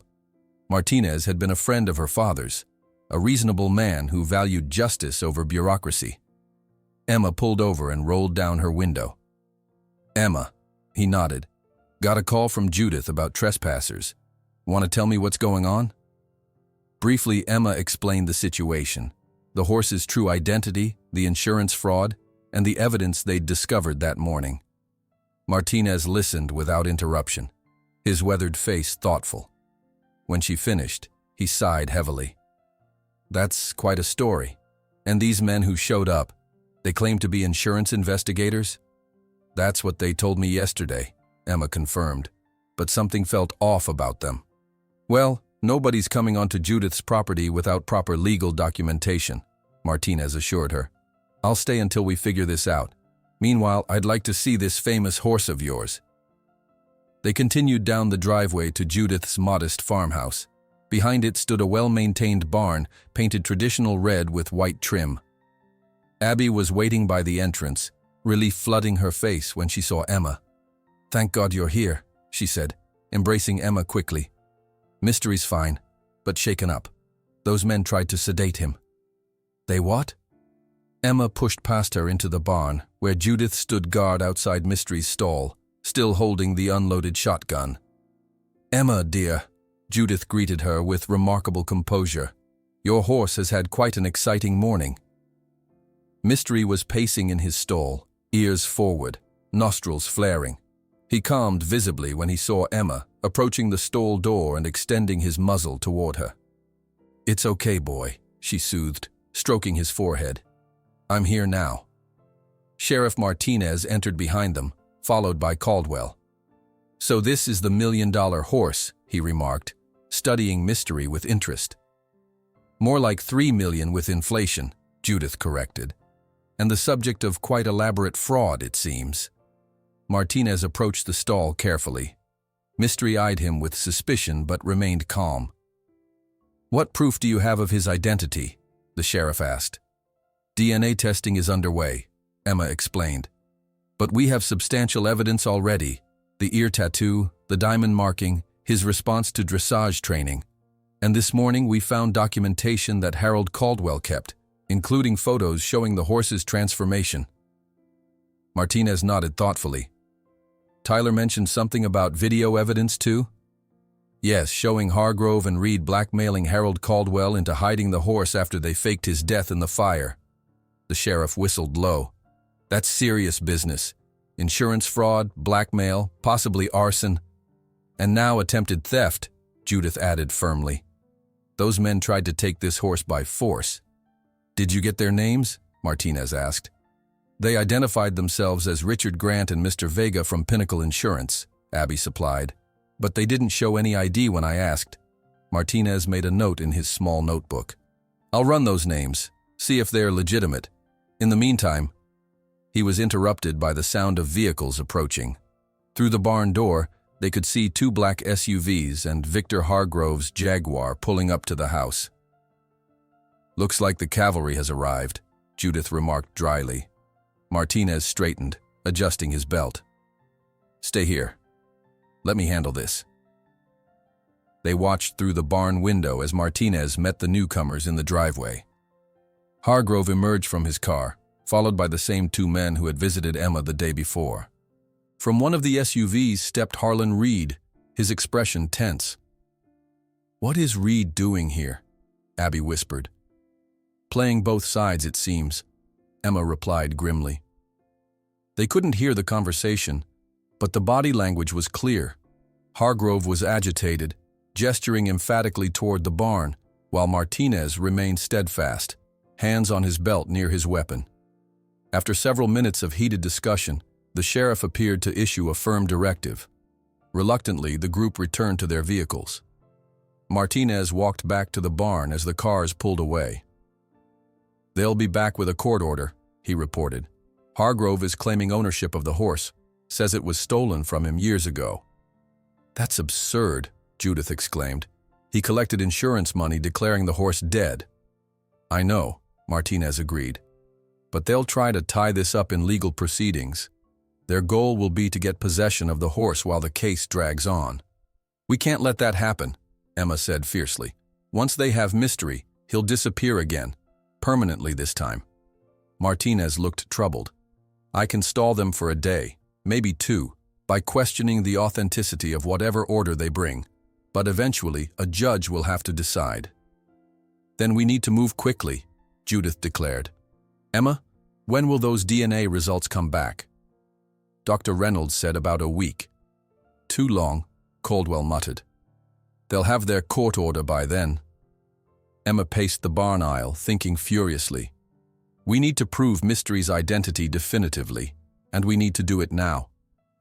She stopped suddenly, an idea forming. "What about the German breeding registry? If we could match his tattoo to their records, that would be solid evidence." It's Sunday, Abby pointed out. Even if we could reach them, their offices are closed. But their database might be accessible online, Emma countered. She turned to Martinez. Sheriff, could you reach out to Interpol or some international agency? This is technically an international fraud case. Martinez considered this. I have a contact at the FBI who handles international cases. I could call in a favor, see if they can expedite verification of the tattoo. Do it, Emma urged. And we need to get Tyler's evidence in front of a judge immediately, before Hargrove can spin his own narrative. I know Judge Winters, Judith offered. She's fair and doesn't tolerate nonsense. If we present the evidence properly, she might issue a temporary restraining order preventing anyone from removing Mystery until his identity is confirmed. As they strategized, Caldwell had been examining Mystery closely. Now he spoke up, his voice thoughtful. There's one more thing we could try. The ultimate proof of identity. All eyes turned to him. DNA is slow, documents can be questioned. But there's one thing that can't be faked. He gestured to Mystery. His reaction to his original trainer. Emma frowned. The original trainer could be anywhere now, after 15 years. Not according to these, Caldwell said, pulling up photos on his phone. Images he'd taken of the documents from Harold's safe deposit box. There's a name here mentioned several times, Sophia Keller. She was Midnight Phantom's primary trainer before the fire. Sophia Keller, Emma repeated, the name triggering a memory. I know that name. She runs a therapeutic riding program about 2 hours north of here. She was a big name in dressage years ago, then suddenly dropped out of competition. Right after the Oakwood fire, Abby added, making the connection. If anyone could positively identify Midnight Phantom on site, it would be his trainer, Emma said, excitement building. We need to reach her immediately. Martinez nodded. I'll make my calls to the FBI. You contact this Sophia person. Judith, get in touch with Judge Winters. If we move fast, we might be able to secure Mystery's safety before Hargrove and his people can act. I'll stay here with Mystery, Abby volunteered, in case they try to come back. I'll stay too, Caldwell added firmly. Nobody's taking this horse while I'm around. Emma found Sophia Keller's contact information online and called immediately, her heart pounding as the phone rang. When a warm, accented voice answered, Emma introduced herself quickly and explained the urgent situation. There was a long silence on the other end of the line. Ms. Keller, are you there? I'm here, came the quiet reply. I never thought, after all these years. Her voice trailed off, then strengthened with sudden resolve. I can be there in 2 hours. Text me the address. While Emma coordinated with Sophia, Martinez made his calls from the porch, and Judith reached out to Judge Winters. A sense of cautious hope began to build. Abby worked to settle Mystery, who seemed to pick up on the tension around him. The horse remained alert but calm under her gentle handling, occasionally nickering softly when Emma passed his stall. He trusts you, Caldwell observed, watching Emma check Mystery's water bucket. My uncle's journal mentioned how the horse would only fully relax with him. Said it took months to build that trust. He's been through so much, Emma replied, stroking Mystery's neck. Forced to leave his life, his purpose, hidden away for years. Caldwell nodded thoughtfully. Uncle Harold wrote that he would sometimes play classical music for him. Said the horse would move differently then, like he was remembering something important. As if testing this observation, Emma pulled out her phone and played a recording of classical dressage music. Mystery's reaction was immediate. His posture elevated, ears pricked forward, and his steps became more animated, more precise. Even after everything he remembers, Emma said softly. Muscle memory, emotional memory, it's all still there. 2 hours crawled by with agonizing slowness. Martinez reported that his FBI contact was intrigued by the case and would expedite verification of the tattoo against international registry databases. Judith had reached Judge Winters, who agreed to review the evidence that evening. Finally, a modest sedan pulled into the driveway. A woman in her 60s emerged, tall, slender, with silver-streaked dark hair pulled back in a practical bun. She moved with the straight-backed grace of a lifelong equestrian. Emma went out to meet her. "Ms. Keller, I'm Emma Matthews. Thank you for coming." Sophia Keller's handshake was firm, her blue eyes sharp with intelligence and something else. Hope, perhaps, or fear. "Where is he?" she asked simply. Emma led her to the barn, explaining the day's events along the way. Sophia listened in silence, her expression giving away nothing. At the barn entrance, she paused, taking a deep breath as if steeling herself. Then she followed Emma inside to Mystery's stall. The horse was standing quietly, head low in a relaxed position. As they approached, he lifted his head, ears forward. Sophia stopped several feet away, her hand rising to her mouth. For a long moment, she simply stared, tears welling in her eyes. "Phantom?" she whispered finally. At the sound of her voice, Mystery's entire demeanor changed. His head shot up, ears fully alert, nostrils flaring. He made a soft nickering sound, then a louder, more insistent whinny. Sophia approached the stall slowly, hand outstretched. "Mein Schatz?" she said softly. "My treasure. Is it really you?" Mystery stretched his neck over the stall door, nostrils working as he breathed in her scent. Then, to everyone's amazement, he made a sound none of them had heard from him before, a distinctive whistling nicker that seemed to bubble up from deep in his chest. Sophia's tears flowed freely now. "That's his sound," she explained, her voice breaking. "His special greeting, just for me. No other horse makes that exact sound." She placed her hands on either side of his face, looking deeply into his eyes. "What did they do to you, my beautiful boy? What did they do?" As they watched this emotional reunion, Emma felt her own eyes growing damp. Here, at last, was undeniable proof of Mystery's true identity. Not in documents or DNA, but in the unbreakable bond between a horse and the human who had loved him best. The barn fell silent, except for Sophia's soft murmurings in German as she stroked Midnight Phantom's face. The horse remained completely focused on her, ears pricked forward, occasionally making that distinctive whistling nicker that had confirmed his identity beyond doubt. Sheriff Martinez cleared his throat gently. "Ms. Keller, would you be willing to provide an official statement confirming this horse's identity? It could be crucial in protecting him." Sophia nodded without taking her eyes off Phantom. "I will do whatever is necessary. I have spent 15 years believing he died in that fire." Her voice hardened. "I want those responsible to answer for what they've done." "They will," Martinez assured her. "My FBI contact is already requesting international verification of his ear tattoo, and we have video evidence of the fraud conspiracy." Tyler arrived shortly after, bringing copies of all the evidence from Harold Caldwell's safe deposit box. They gathered around Judith's kitchen table to organize their case, while Sophia remained in the barn with Phantom, unwilling to leave his side after their long separation. "Judge Winters has agreed to meet us at her home office at 6, Judith reported, hanging up her phone. "She's taking this very seriously, especially with the attempted theft this morning." Emma checked her watch. Just past 4. "That gives us time to prepare. Tyler, can you compile everything in a clear, chronological order? Sheriff Martinez, will you present the law enforcement angle?" Both men nodded. Caldwell, who had been quiet for some time, spoke up. "I'd like to come too, for my uncle's sake." "Of course," Emma agreed. "Your uncle protected Phantom all these years. He deserves to have his story told properly." They worked methodically, organizing documents, selecting the most compelling photos, and preparing a concise narrative of the fraud. Emma called Dr. Reynolds, who agreed to provide a written statement about the physical evidence of dye in Phantom's coat and her professional opinion about his age and previous condition.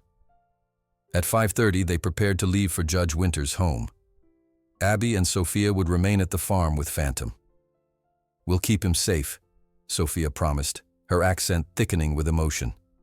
"No one will take him again." As they gathered their materials, a car pulled into the driveway. Harlan Reed's familiar truck. Everyone tensed, but Reed was alone, and his expression as he approached was grim rather than threatening. Martinez met him at the door. Mr. Reed, this is private property. I know, Reed replied, raising his hands to show he wasn't a threat. I'm not here to cause trouble. I have information you need. Emma joined Martinez at the door. What information?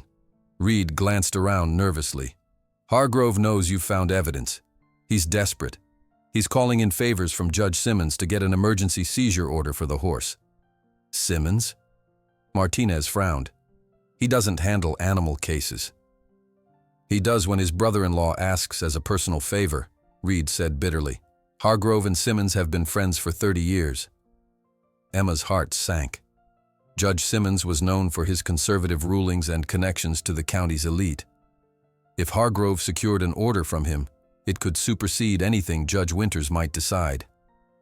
Why are you telling us this? She asked Reed suspiciously. Reed's expression hardened. Because Hargrove's gone too far. Those men who came here this morning? They weren't insurance investigators. They work for a private security firm Hargrove uses for his overseas business. He told them to get the horse by any means necessary. You're saying he authorized them to steal Phantom? Martinez asked sharply. Worse, Reed replied, lowering his voice. I overheard him on the phone. If they couldn't take the horse, he told them to make sure no one else could have him either. The implication hung in the air like a thundercloud. Emma felt a chill down her spine. He'd kill a valuable horse just to cover his tracks, she whispered. He's looking at serious prison time if this fraud comes to light, Reed said grimly. Plus civil penalties, reputation damage, millions in losses. He's backed into a corner. Martinez straightened, his hand moving instinctively toward his service weapon. I need to call for backup. If what you're saying is true, I can prove it, Reed interrupted, pulling out his phone. I recorded him. After what happened this morning, I knew he was going too far. I needed insurance of my own. He played a recording of Hargrove's voice, cold and determined. I don't care what it takes. That horse cannot be identified as Midnight Phantom. If you can't extract him quietly, make sure the problem goes away permanently. We've invested too much to lose everything now. Martinez's expression darkened as he listened. That's a criminal threat. I need to get officers out here immediately and put out an APB for Hargrove and his men. As Martinez stepped away to make calls, Emma turned to Reed. Why turn on him now? You've been part of this for 15 years. Reed's face showed a mixture of shame and defiance. I never signed up for violence. When the fire happened, I told myself no one got hurt. It was just an insurance scheme. I didn't know they were planning to fake Phantom's death until after the fact. He ran a hand through his hair, suddenly looking much older. Hargrove had evidence that could implicate me in the arson. He's held it over my head all these years. But I draw the line at harming animals or people. That's why I made sure you got the horse at the auction. Before Emma could respond, Martinez returned, his expression grave. Backup is on the way, but it'll take time. My deputies are spread thin with a highway accident, and Hargrove isn't answering his phone. His housekeeper says he left in a hurry about 30 minutes ago. He could be headed here, Judith said, alarm evident in her voice. Or to Judge Simmons, Tyler added. Martinez made a swift decision. Emma, you and Tyler go to Judge Winters as planned. Present your case and get that protective order. Reed, you're coming with me to make a formal statement. Judith, Caldwell. We'll stay here, Caldwell finished firmly, with Abby and Ms. Keller. 4 of us should be enough to watch one entrance. Martinez nodded. I'll have a deputy here as soon as one is available. Lock all doors and call 911 at the first sign of trouble. As they separated to their tasks, Emma felt a growing sense of urgency. The race to protect Phantom had become not just a legal battle, but potentially a matter of life and death. The drive to Judge Winters' home seemed interminable. Emma clutched the folder of evidence, her mind racing with fears for Phantom's safety. Beside her, Tyler kept checking his phone for updates from Martinez or Judith. Nothing yet, he reported tensely. That's good news, right? Emma nodded, not trusting her voice. After everything Phantom had endured, the faked death, 15 years of hiding, the neglect after Harold Caldwell's death, to think he might still be in danger was almost unbearable. Judge Winters lived in a stately colonial-style home on the outskirts of town. Despite her 60-plus years on the bench, she greeted them at the door herself, a diminutive woman with shrewd eyes and no-nonsense demeanor. "Come in," she said briskly. "Judith called to update me on the situation. We don't have much time." In her wood-paneled home office, Emma and Tyler presented their evidence methodically. The photos showing Phantom's transformation, the video of Hargrove blackmailing Harold Caldwell, the financial records of regular payments, and Sophia Keller's confirmation of the horse's identity. Judge Winters listened without interruption, occasionally making notes. When they finished, she leaned back in her chair, fingers steepled. "This is a remarkable case," she said finally. "The evidence of fraud is substantial, and the threat to the animal appears imminent and credible." She reached for her legal pad. "I'm issuing an emergency protective order prohibiting anyone from removing or harming the horse until a full hearing can be held. Additionally, I'm authorizing Sheriff Martinez to take protective custody of the animal as material evidence in a criminal investigation." Relief flooded through Emma. "Thank you, Your Honor." "Don't thank me yet," Judge Winters cautioned, already drafting the order. "If Judge Simmons has indeed issued a conflicting order, we have a jurisdictional issue that will need to be resolved. And that's assuming Mr. Hargrove doesn't take matters into his own hands before legal proceedings can unfold." As if on cue, Emma's phone rang, Abby calling. Emma's stomach twisted with apprehension as she answered. "Emma, they're here." Abby's voice was a harsh whisper. "Hargrove and those men from this morning. They have a piece of paper they claim is a court order. Judith is stalling them at the gate, but they're insisting on taking Phantom immediately." "Put Judith on," Judge Winters commanded, holding out her hand for the phone. When Judith came on the line, the judge spoke with authority. "Judith, this is Eleanor Winters. I've just issued a protective order for the horse. No one is to remove him from the premises. Inform them that attempting to do so would constitute contempt of court and potentially criminal action." There was a pause as Judith relayed this information. In the background, they could hear raised voices. "They're not backing down," Judith reported, her voice tight. "They claim their order supersedes yours because it was issued for a stolen animal." "Stall them," Judge Winters ordered. "Sheriff Martinez should be en route with backup. I'm signing the order now, and will have it faxed to his office immediately." The call ended abruptly. Emma and Tyler exchanged alarmed glances. "We need to get back there," Emma said urgently. Judge Winters was already on the phone with Martinez, explaining the situation. When she hung up, her expression was grave. "The sheriff is 10 minutes out. His deputy is 5 minutes away." She handed Emma the signed protective order. "Take this. I've called Judge Simmons, but he's not answering. This is highly irregular." They thanked the judge and rushed to Emma's truck. The 20-minute drive back to Judith's farm was excruciating. Emma pushed the speed limit, heart pounding with every passing minute. "Try calling Abby again," she urged Tyler. He did, but there was no answer. He tried Judith, Caldwell, even Sophia. Nothing. "Cell service can be spotty out there," he said, but his tone betrayed his concern. As they turned onto the road leading to Judith's property, they could see multiple vehicles parked haphazardly near the entrance. Hargrove's Jaguar, 2 black SUVs, and Judith's silver Volvo pulled across the driveway as a makeshift barrier. Emma parked behind them and jumped out, the protective order clutched in her hand. She could hear raised voices coming from the direction of the barn. "Wait," Tyler cautioned, grabbing her arm. "We don't know what we're walking into. Let me go first." But Emma was already moving, driven by fear for Phantom and her friends. They rounded the house to find a tense standoff in progress. Judith, Caldwell, Abby, and Sophia stood shoulder to shoulder at the barn entrance. Facing them were Hargrove, the 2 men from the morning, and a uniformed sheriff's deputy Emma didn't recognize. "This is a legal seizure of stolen property," Hargrove was saying, waving a document. "This officer is here to ensure compliance. And I'm telling you, we've just received a protective order from Judge Winters," Judith countered firmly. "No one is removing this horse." The deputy looked uncomfortable. "Ma'am, I've been instructed to enforce Judge Simmons's order. Then you'd better check with your boss, Emma announced, striding forward with the protective order held high. Because Sheriff Martinez is on his way with a superseding order from Judge Winters. All heads turned toward her. Hargrove's face darkened with fury. This is absurd, he spat. That horse is my property. He was stolen from my farm years ago. By you. Sophia Keller stepped forward, her accent thickening with emotion. You faked his death for insurance money? You gelded him and dyed his coat to hide him?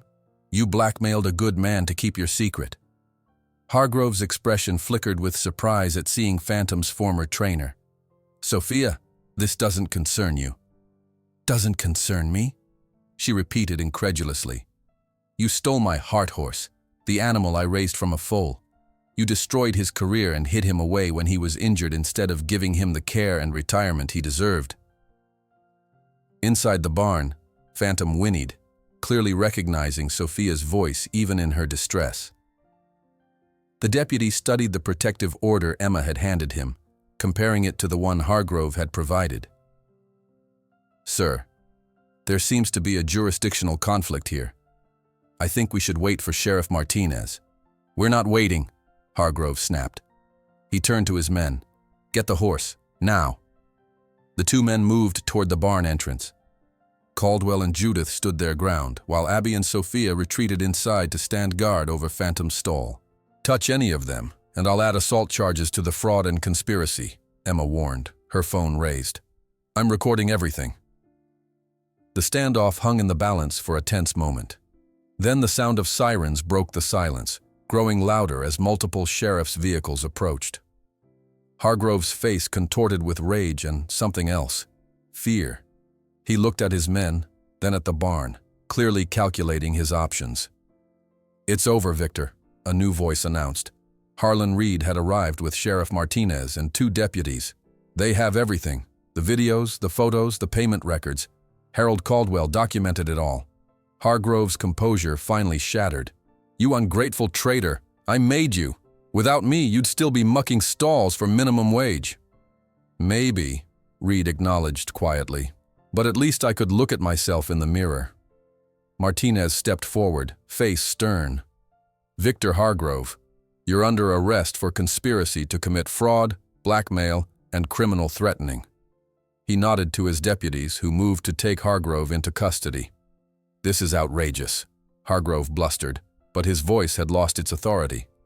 My lawyers will have this thrown out before morning. Your lawyers will be busy, Martinez replied evenly.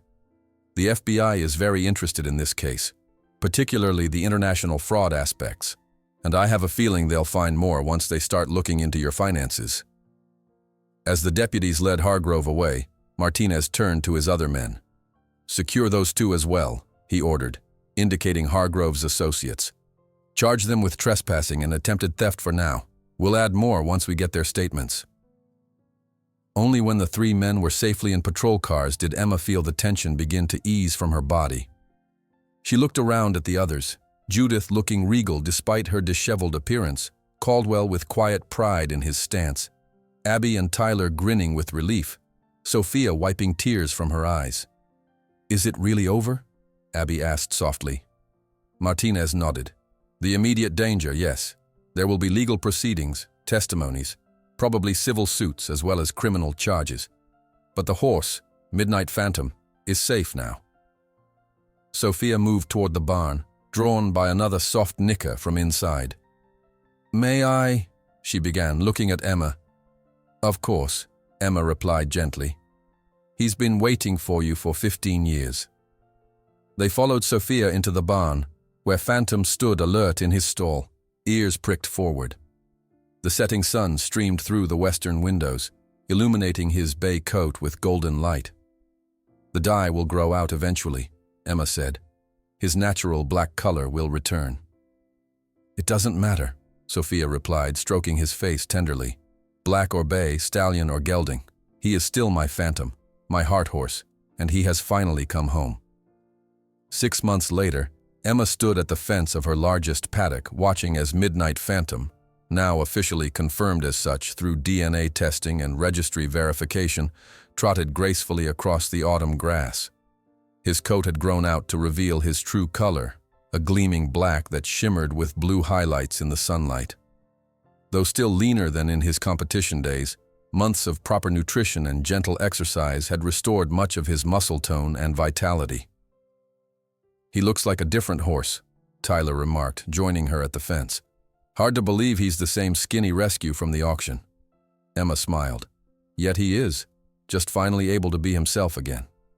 The aftermath of Phantom's discovery had been a whirlwind of legal proceedings, media attention, and life-changing decisions. Victor Hargrove faced multiple federal charges for insurance fraud, tax evasion, and witness tampering. His trial was scheduled for the spring, but his reputation and fortune were already in tatters. Harlan Reed had received immunity in exchange for his testimony, though his role in the original fraud had effectively ended his prominence in the equestrian community. The most unexpected development had been the reading of Harold Caldwell's will. After his nephew Mike had presented the evidence from the safe deposit box, the executor had discovered a codicil Caldwell had added shortly before his death. In it, he specified that if the horse known to him as Shadow were ever recognized as Midnight Phantom, ownership should transfer to whoever had rescued him from his property, with the provision that the horse never be sold or used for breeding. "He knew he was dying," Mike had explained to Emma afterward. "I think he hoped someone would find Phantom and uncover the truth.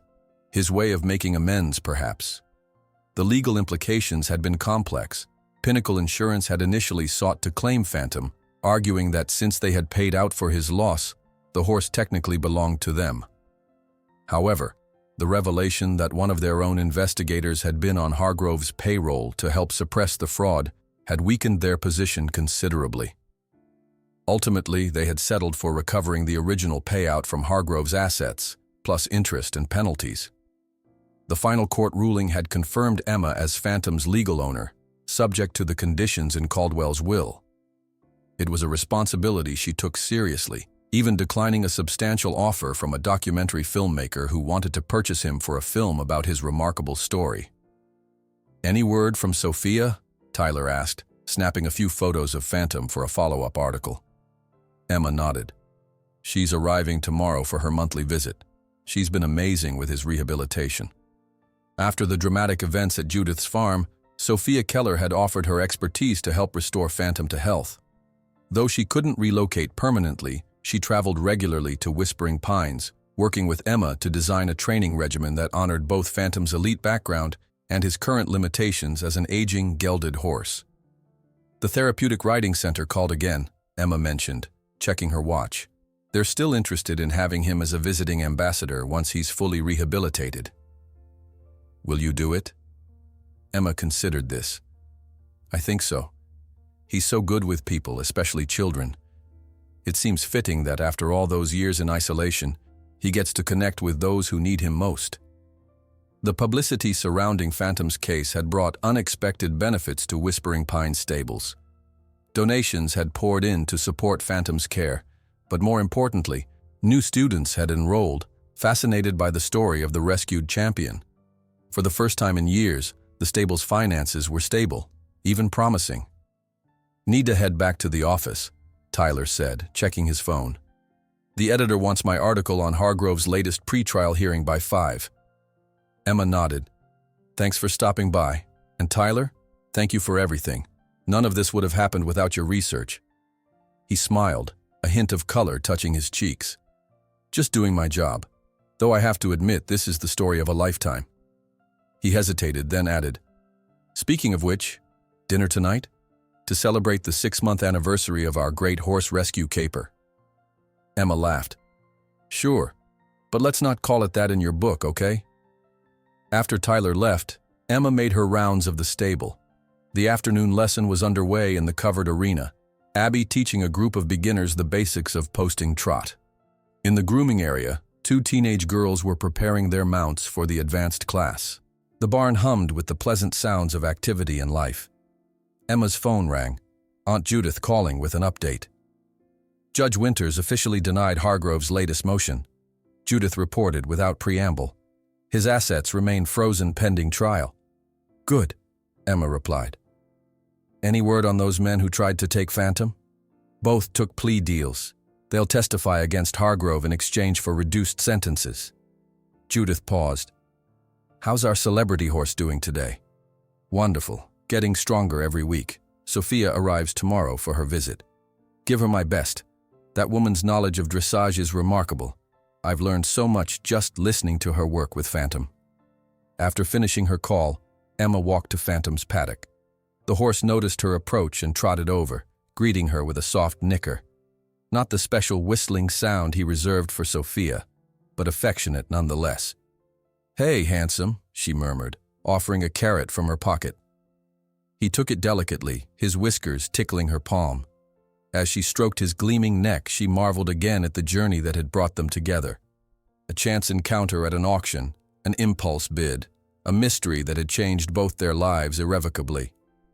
The sound of a car on the gravel driveway caught her attention. Looking up, she was surprised to see Mike Caldwell's truck pulling in. Though he had been instrumental in the legal proceedings, he hadn't visited the stable in several weeks. Emma met him by the parking area. "Mike, this is unexpected." He nodded a greeting, looking somewhat uncomfortable. "Was passing through, thought I'd check on the horse. And I brought something for you." From the truck bed, he retrieved a weathered wooden box. "Found this when I was finally clearing out Uncle Harold's place. Thought you should have it." Emma accepted the box curiously. Inside were several leather-bound journals, their pages filled with Harold Caldwell's neat handwriting, along with photographs documenting Phantom's life in hiding over the years. "His records," Mike explained. "Not just about the payments and the fraud, but about the horse itself. Daily care, habits, preferences. Uncle Harold wrote down everything." Emma lifted one of the journals, touched by this unexpected window into Phantom's lost years. "This is incredible, Mike. Thank you." "He loved that horse," Mike said quietly. "Started out just doing what he was paid to do, but 15 years is a long time." The journals show how their relationship changed. By the end, he was calling Phantom his best friend. Emma nodded, understanding completely. "Would you like to see him? He's in the main paddock." Mike hesitated, then agreed. They walked together to where Phantom was now grazing peacefully. At their approach, he lifted his head, studying Mike with intelligent curiosity. "He looks good," Mike commented. "Uncle Harold would be pleased." "He took excellent care of him," Emma said sincerely. "These journals will help us understand Phantom's history even better." Mike reached out cautiously, allowing Phantom to sniff his hand before gently stroking the horse's forehead. "You know, Uncle Harold wasn't a bad man. He got caught up in something bigger than himself, made a bad choice, then tried to make the best of it." "I know," Emma assured him. "In his own way, he saved Phantom's life. Without his care, who knows what would have happened." After Mike left, Emma spent the rest of the afternoon reading through the journals. They revealed a touching narrative, Harold Caldwell's transformation from reluctant conspirator to devoted caretaker. The early entries showed fear and resentment, but over time they documented a deep bond forming between the reclusive man and the hidden champion. One entry, dated nearly 10 years after the fire, stood out. "Phantom knows me better than any human ever has. When I approach his stall each morning, he greets me with recognition that goes beyond food or care. We are both outcasts in our way, both hiding from a world that misunderstood us. Perhaps in saving him, I have also saved myself." By evening, Emma had made her decision. She called Sophia to discuss her idea, then reached out to several other contacts. By the time her dinner with Tyler rolled around, she was buzzing with excitement. "You seem cheerful," Tyler remarked as they settled into a quiet corner of the local bistro. "Good day." "Very," Emma confirmed. "I've decided what to do about Phantom's future." Tyler raised an eyebrow. "Which is?" "I'm establishing the Midnight Phantom Foundation," she announced. "A non-profit dedicated to rescuing and rehabilitating horses, with a special focus on older horses that might otherwise be overlooked." Tyler smiled broadly. That's perfect. And Phantom will be the ambassador? The inspiration, Emma corrected. He'll make appearances when appropriate, but his primary job will be enjoying his retirement. I've already spoken with Sophia, and she's agreed to serve as an advisor. We're hoping to partner with therapeutic riding programs and offer education about horse rescue and welfare. Turning a tragedy into something positive, Tyler observed. I like it. Harold Caldwell's journals gave me the idea, Emma explained. Reading about how Phantom helped him through his isolation made me realize how many people and horses could benefit from similar connections. They toasted the new foundation, and as they enjoyed their meal, Emma found herself reflecting on the extraordinary chain of events that had led to this moment. A desperate bid at an auction. A mysterious tattoo. A champion lost and found. A conspiracy unraveled. The next morning, Emma rose early to prepare for Sophia's visit. As she walked to the barn, the rising sun cast a golden glow across the autumn landscape. Whispering Pines had never looked more beautiful, more full of promise. In his stall, Phantom greeted her with eager anticipation, sensing perhaps that his beloved trainer would soon arrive. Emma took extra time with his grooming, bringing his black coat to a lustrous shine. As she worked, she spoke to him softly, sharing her plans for the foundation that would bear his name. You're going to help so many others, she told him. Not just horses, but people too. Harold saved you, then you saved Whispering Pines, and now together we'll pay it forward. Phantom nudged her gently with his muzzle, his dark eyes seeming to reflect understanding. In that moment, Emma felt the weight of responsibility not as a burden but as a privilege. This extraordinary horse, who had endured so much, now had a chance to transform his remarkable story into a legacy of healing and hope. Outside, the sound of a car announced Sophia's arrival. Phantom's ears pricked forward at the familiar engine sound, and he let out his special whistling nicker of greeting. Emma gave him a final pat before stepping back to watch the reunion that never failed to move her, the trainer and her heart horse, separated by years of deception, but connected by a bond that nothing could break. As Sophia entered the barn, her face lighting up at the sight of her beloved Phantom, Emma knew with absolute certainty that she had made the right decision that day at the auction. What had begun as a desperate gamble to save her stable had become something far more significant, a journey of discovery, justice, and second chances that would continue to ripple outward, touching countless lives in ways she could only begin to imagine. The true identity of the auction horse had indeed proven incredible, not just because of who he was, but because of what his story would inspire. And that, Emma reflected as she watched Sophia embrace Phantom, was the greatest discovery of all.